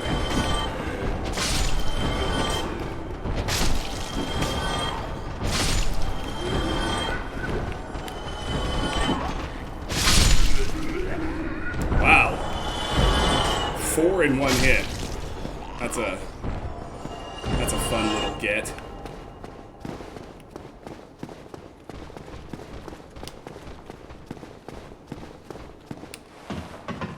Who do I still hear running around?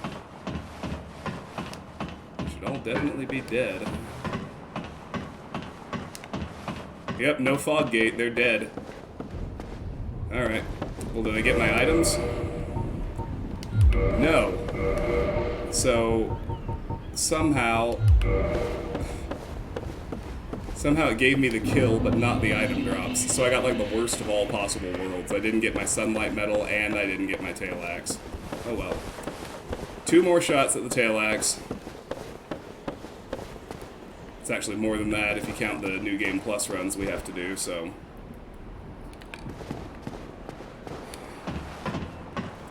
Well, technically speaking, first try.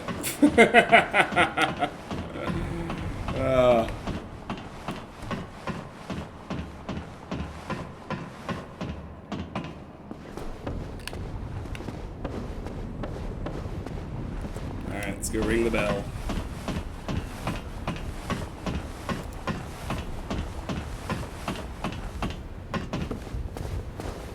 I did it!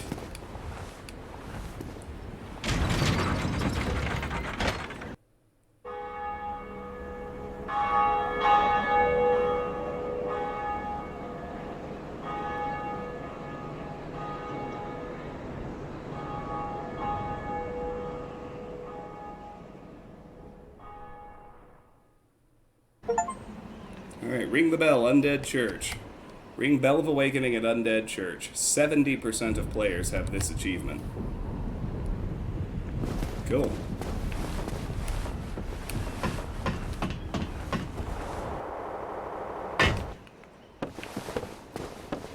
Vampire the Masquerade books? I've never even played Vampire the Masquerade the game. Although I hear really good. Alright, now here, friends, comes the most important gesture in the game. Greetings. I am Oswald of Careem, the Pardoner. Thou art a friend. For thee, a warm welcome. Cometh thou to confess? Or to accuse? For indeed all sin is my domain. Learn gesture. Well, what is it? Thou art welcome any time. It is only human to commit a sin.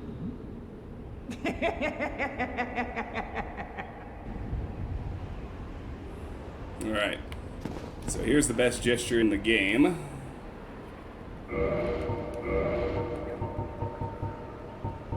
Well, what is it?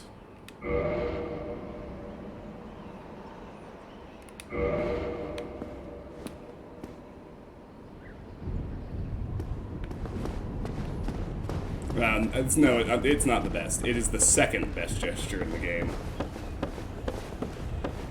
It's the giant dad pose. Which, don't get me wrong, is definitely a good one. Let's just homeward bode back to the bonfire.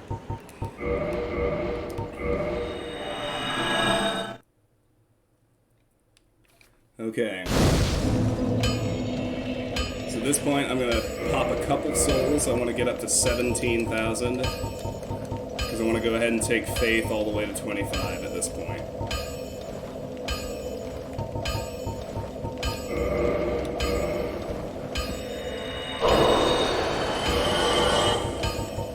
These are the 1,000s. Pretty sure these are the 400s. Nope, 800s. Alright, that should do it. Let's gain 8 levels. Take faith all the way to 25.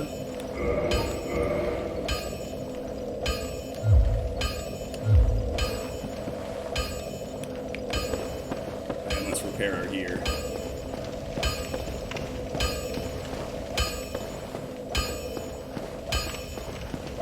Well, hello again.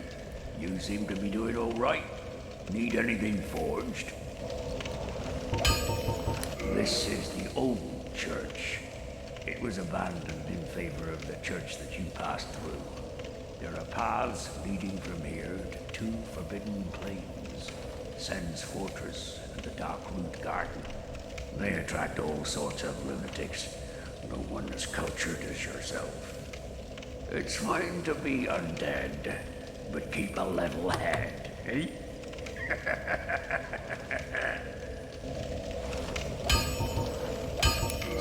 fortress is an old proving grounds built by the ancient gods. It is the only route leading to the great Anor Londo. Of course, most fools can't even find their way into that fortified death trap. But they won't stop trying. Take that, bumbling Saranian. Hey, be nice to I'm Siegmeyer. middle of the Darkroot Garden, although I've heard rumors of a divine blacksmith who resides there. Those who get stumped in the catacombs seek him for divine weapons. I know little of the dark, although I've those who get. I'll be seeing you then. Be careful out there. Alright. Now we're gonna run back to the Altar of Sunlight.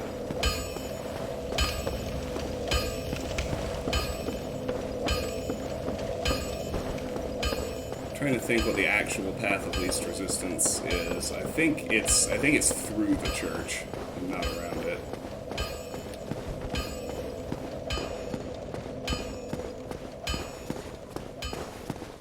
Maybe not. It's only one Baldur Knight if you go around. Then again, I want Titanite shards. I'm gonna need a bunch.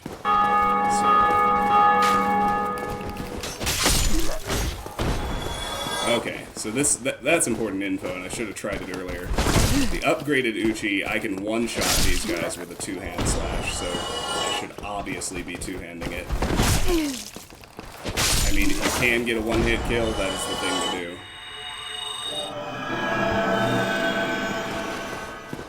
Also, look how much more HP my heal miracle just recovered for me based on all those points I just put in faith. So because we're actually going to be using miracles on this playthrough, heal's just a nice safety blanket. It's not really important, but we're about to get Lightning Spear, and it will do such an insane amount of damage to the enemies we choose to use it on. Come here now.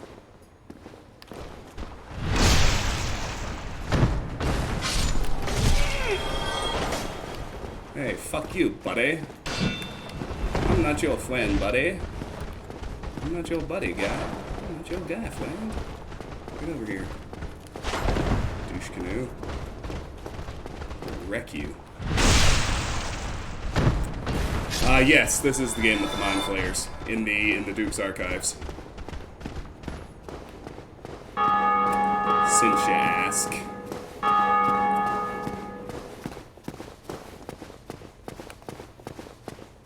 Alright. Should be able to aggro at least one of these guys without also getting the archers.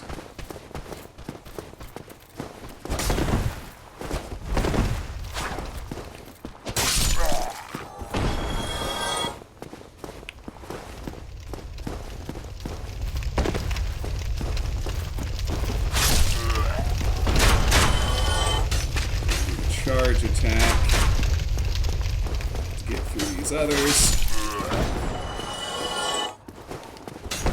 Spear dude's aggroed, but at this point we're long gone, so it doesn't matter. Alright. Here it comes, boys. The best gesture in the game. Pray at the Altar of Sunlight. Learn gesture. Praise the sun. Gesture learned. Enter Covenant. Covenant Warrior of Sunlight. Discover Warrior of Sunlight Covenant. Yes, we want to join because we will get Lightning Spear right off the bat. Miracle. Lightning Spear. Covenant established. Alright, so Lightning Spear. Miracle passed down to those bound by the Warrior of Sunlight Covenant. Hurl Lightning Spear. Lightning Spears inflict rare lightning damage and are very effective against magic, fire, and most of all, dragons. Alright, so here, let's rearrange. Let's have the two most important ones in the first two slots. Praise the sun. Well, what is it? Go right here up front.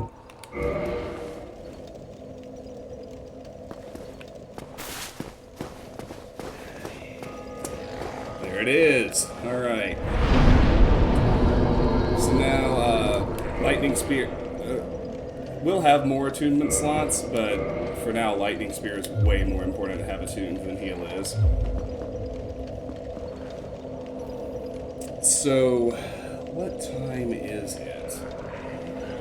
It's 9:40. I should end the stream. This is a good stopping point. We've made tons of good progress. The only thing I really wanted to accomplish that I failed to was getting the Gargoyle Tail Axe, but I have to relax. I have 2 more shots at it, and they're not going to accidentally... I will control when they die in Orlando, because I'm not going to have allies with me, so it'll be fine. I just need to chill.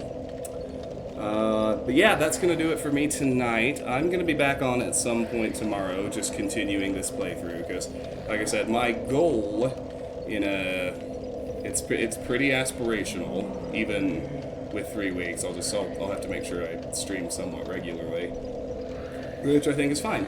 I want to finish this 0 to Platinum run on Dark Souls Remastered by the time Talos Principle 2 releases on November 2nd. So those are my plans, but we're gonna quit out and be done for tonight. Thank you all so much for watching. If you enjoyed the stream, I hope you'll follow me if you haven't already. Apart from all that, I don't feel like doing a raid tonight. I'm just I'm ready to be done. I'm sleepy.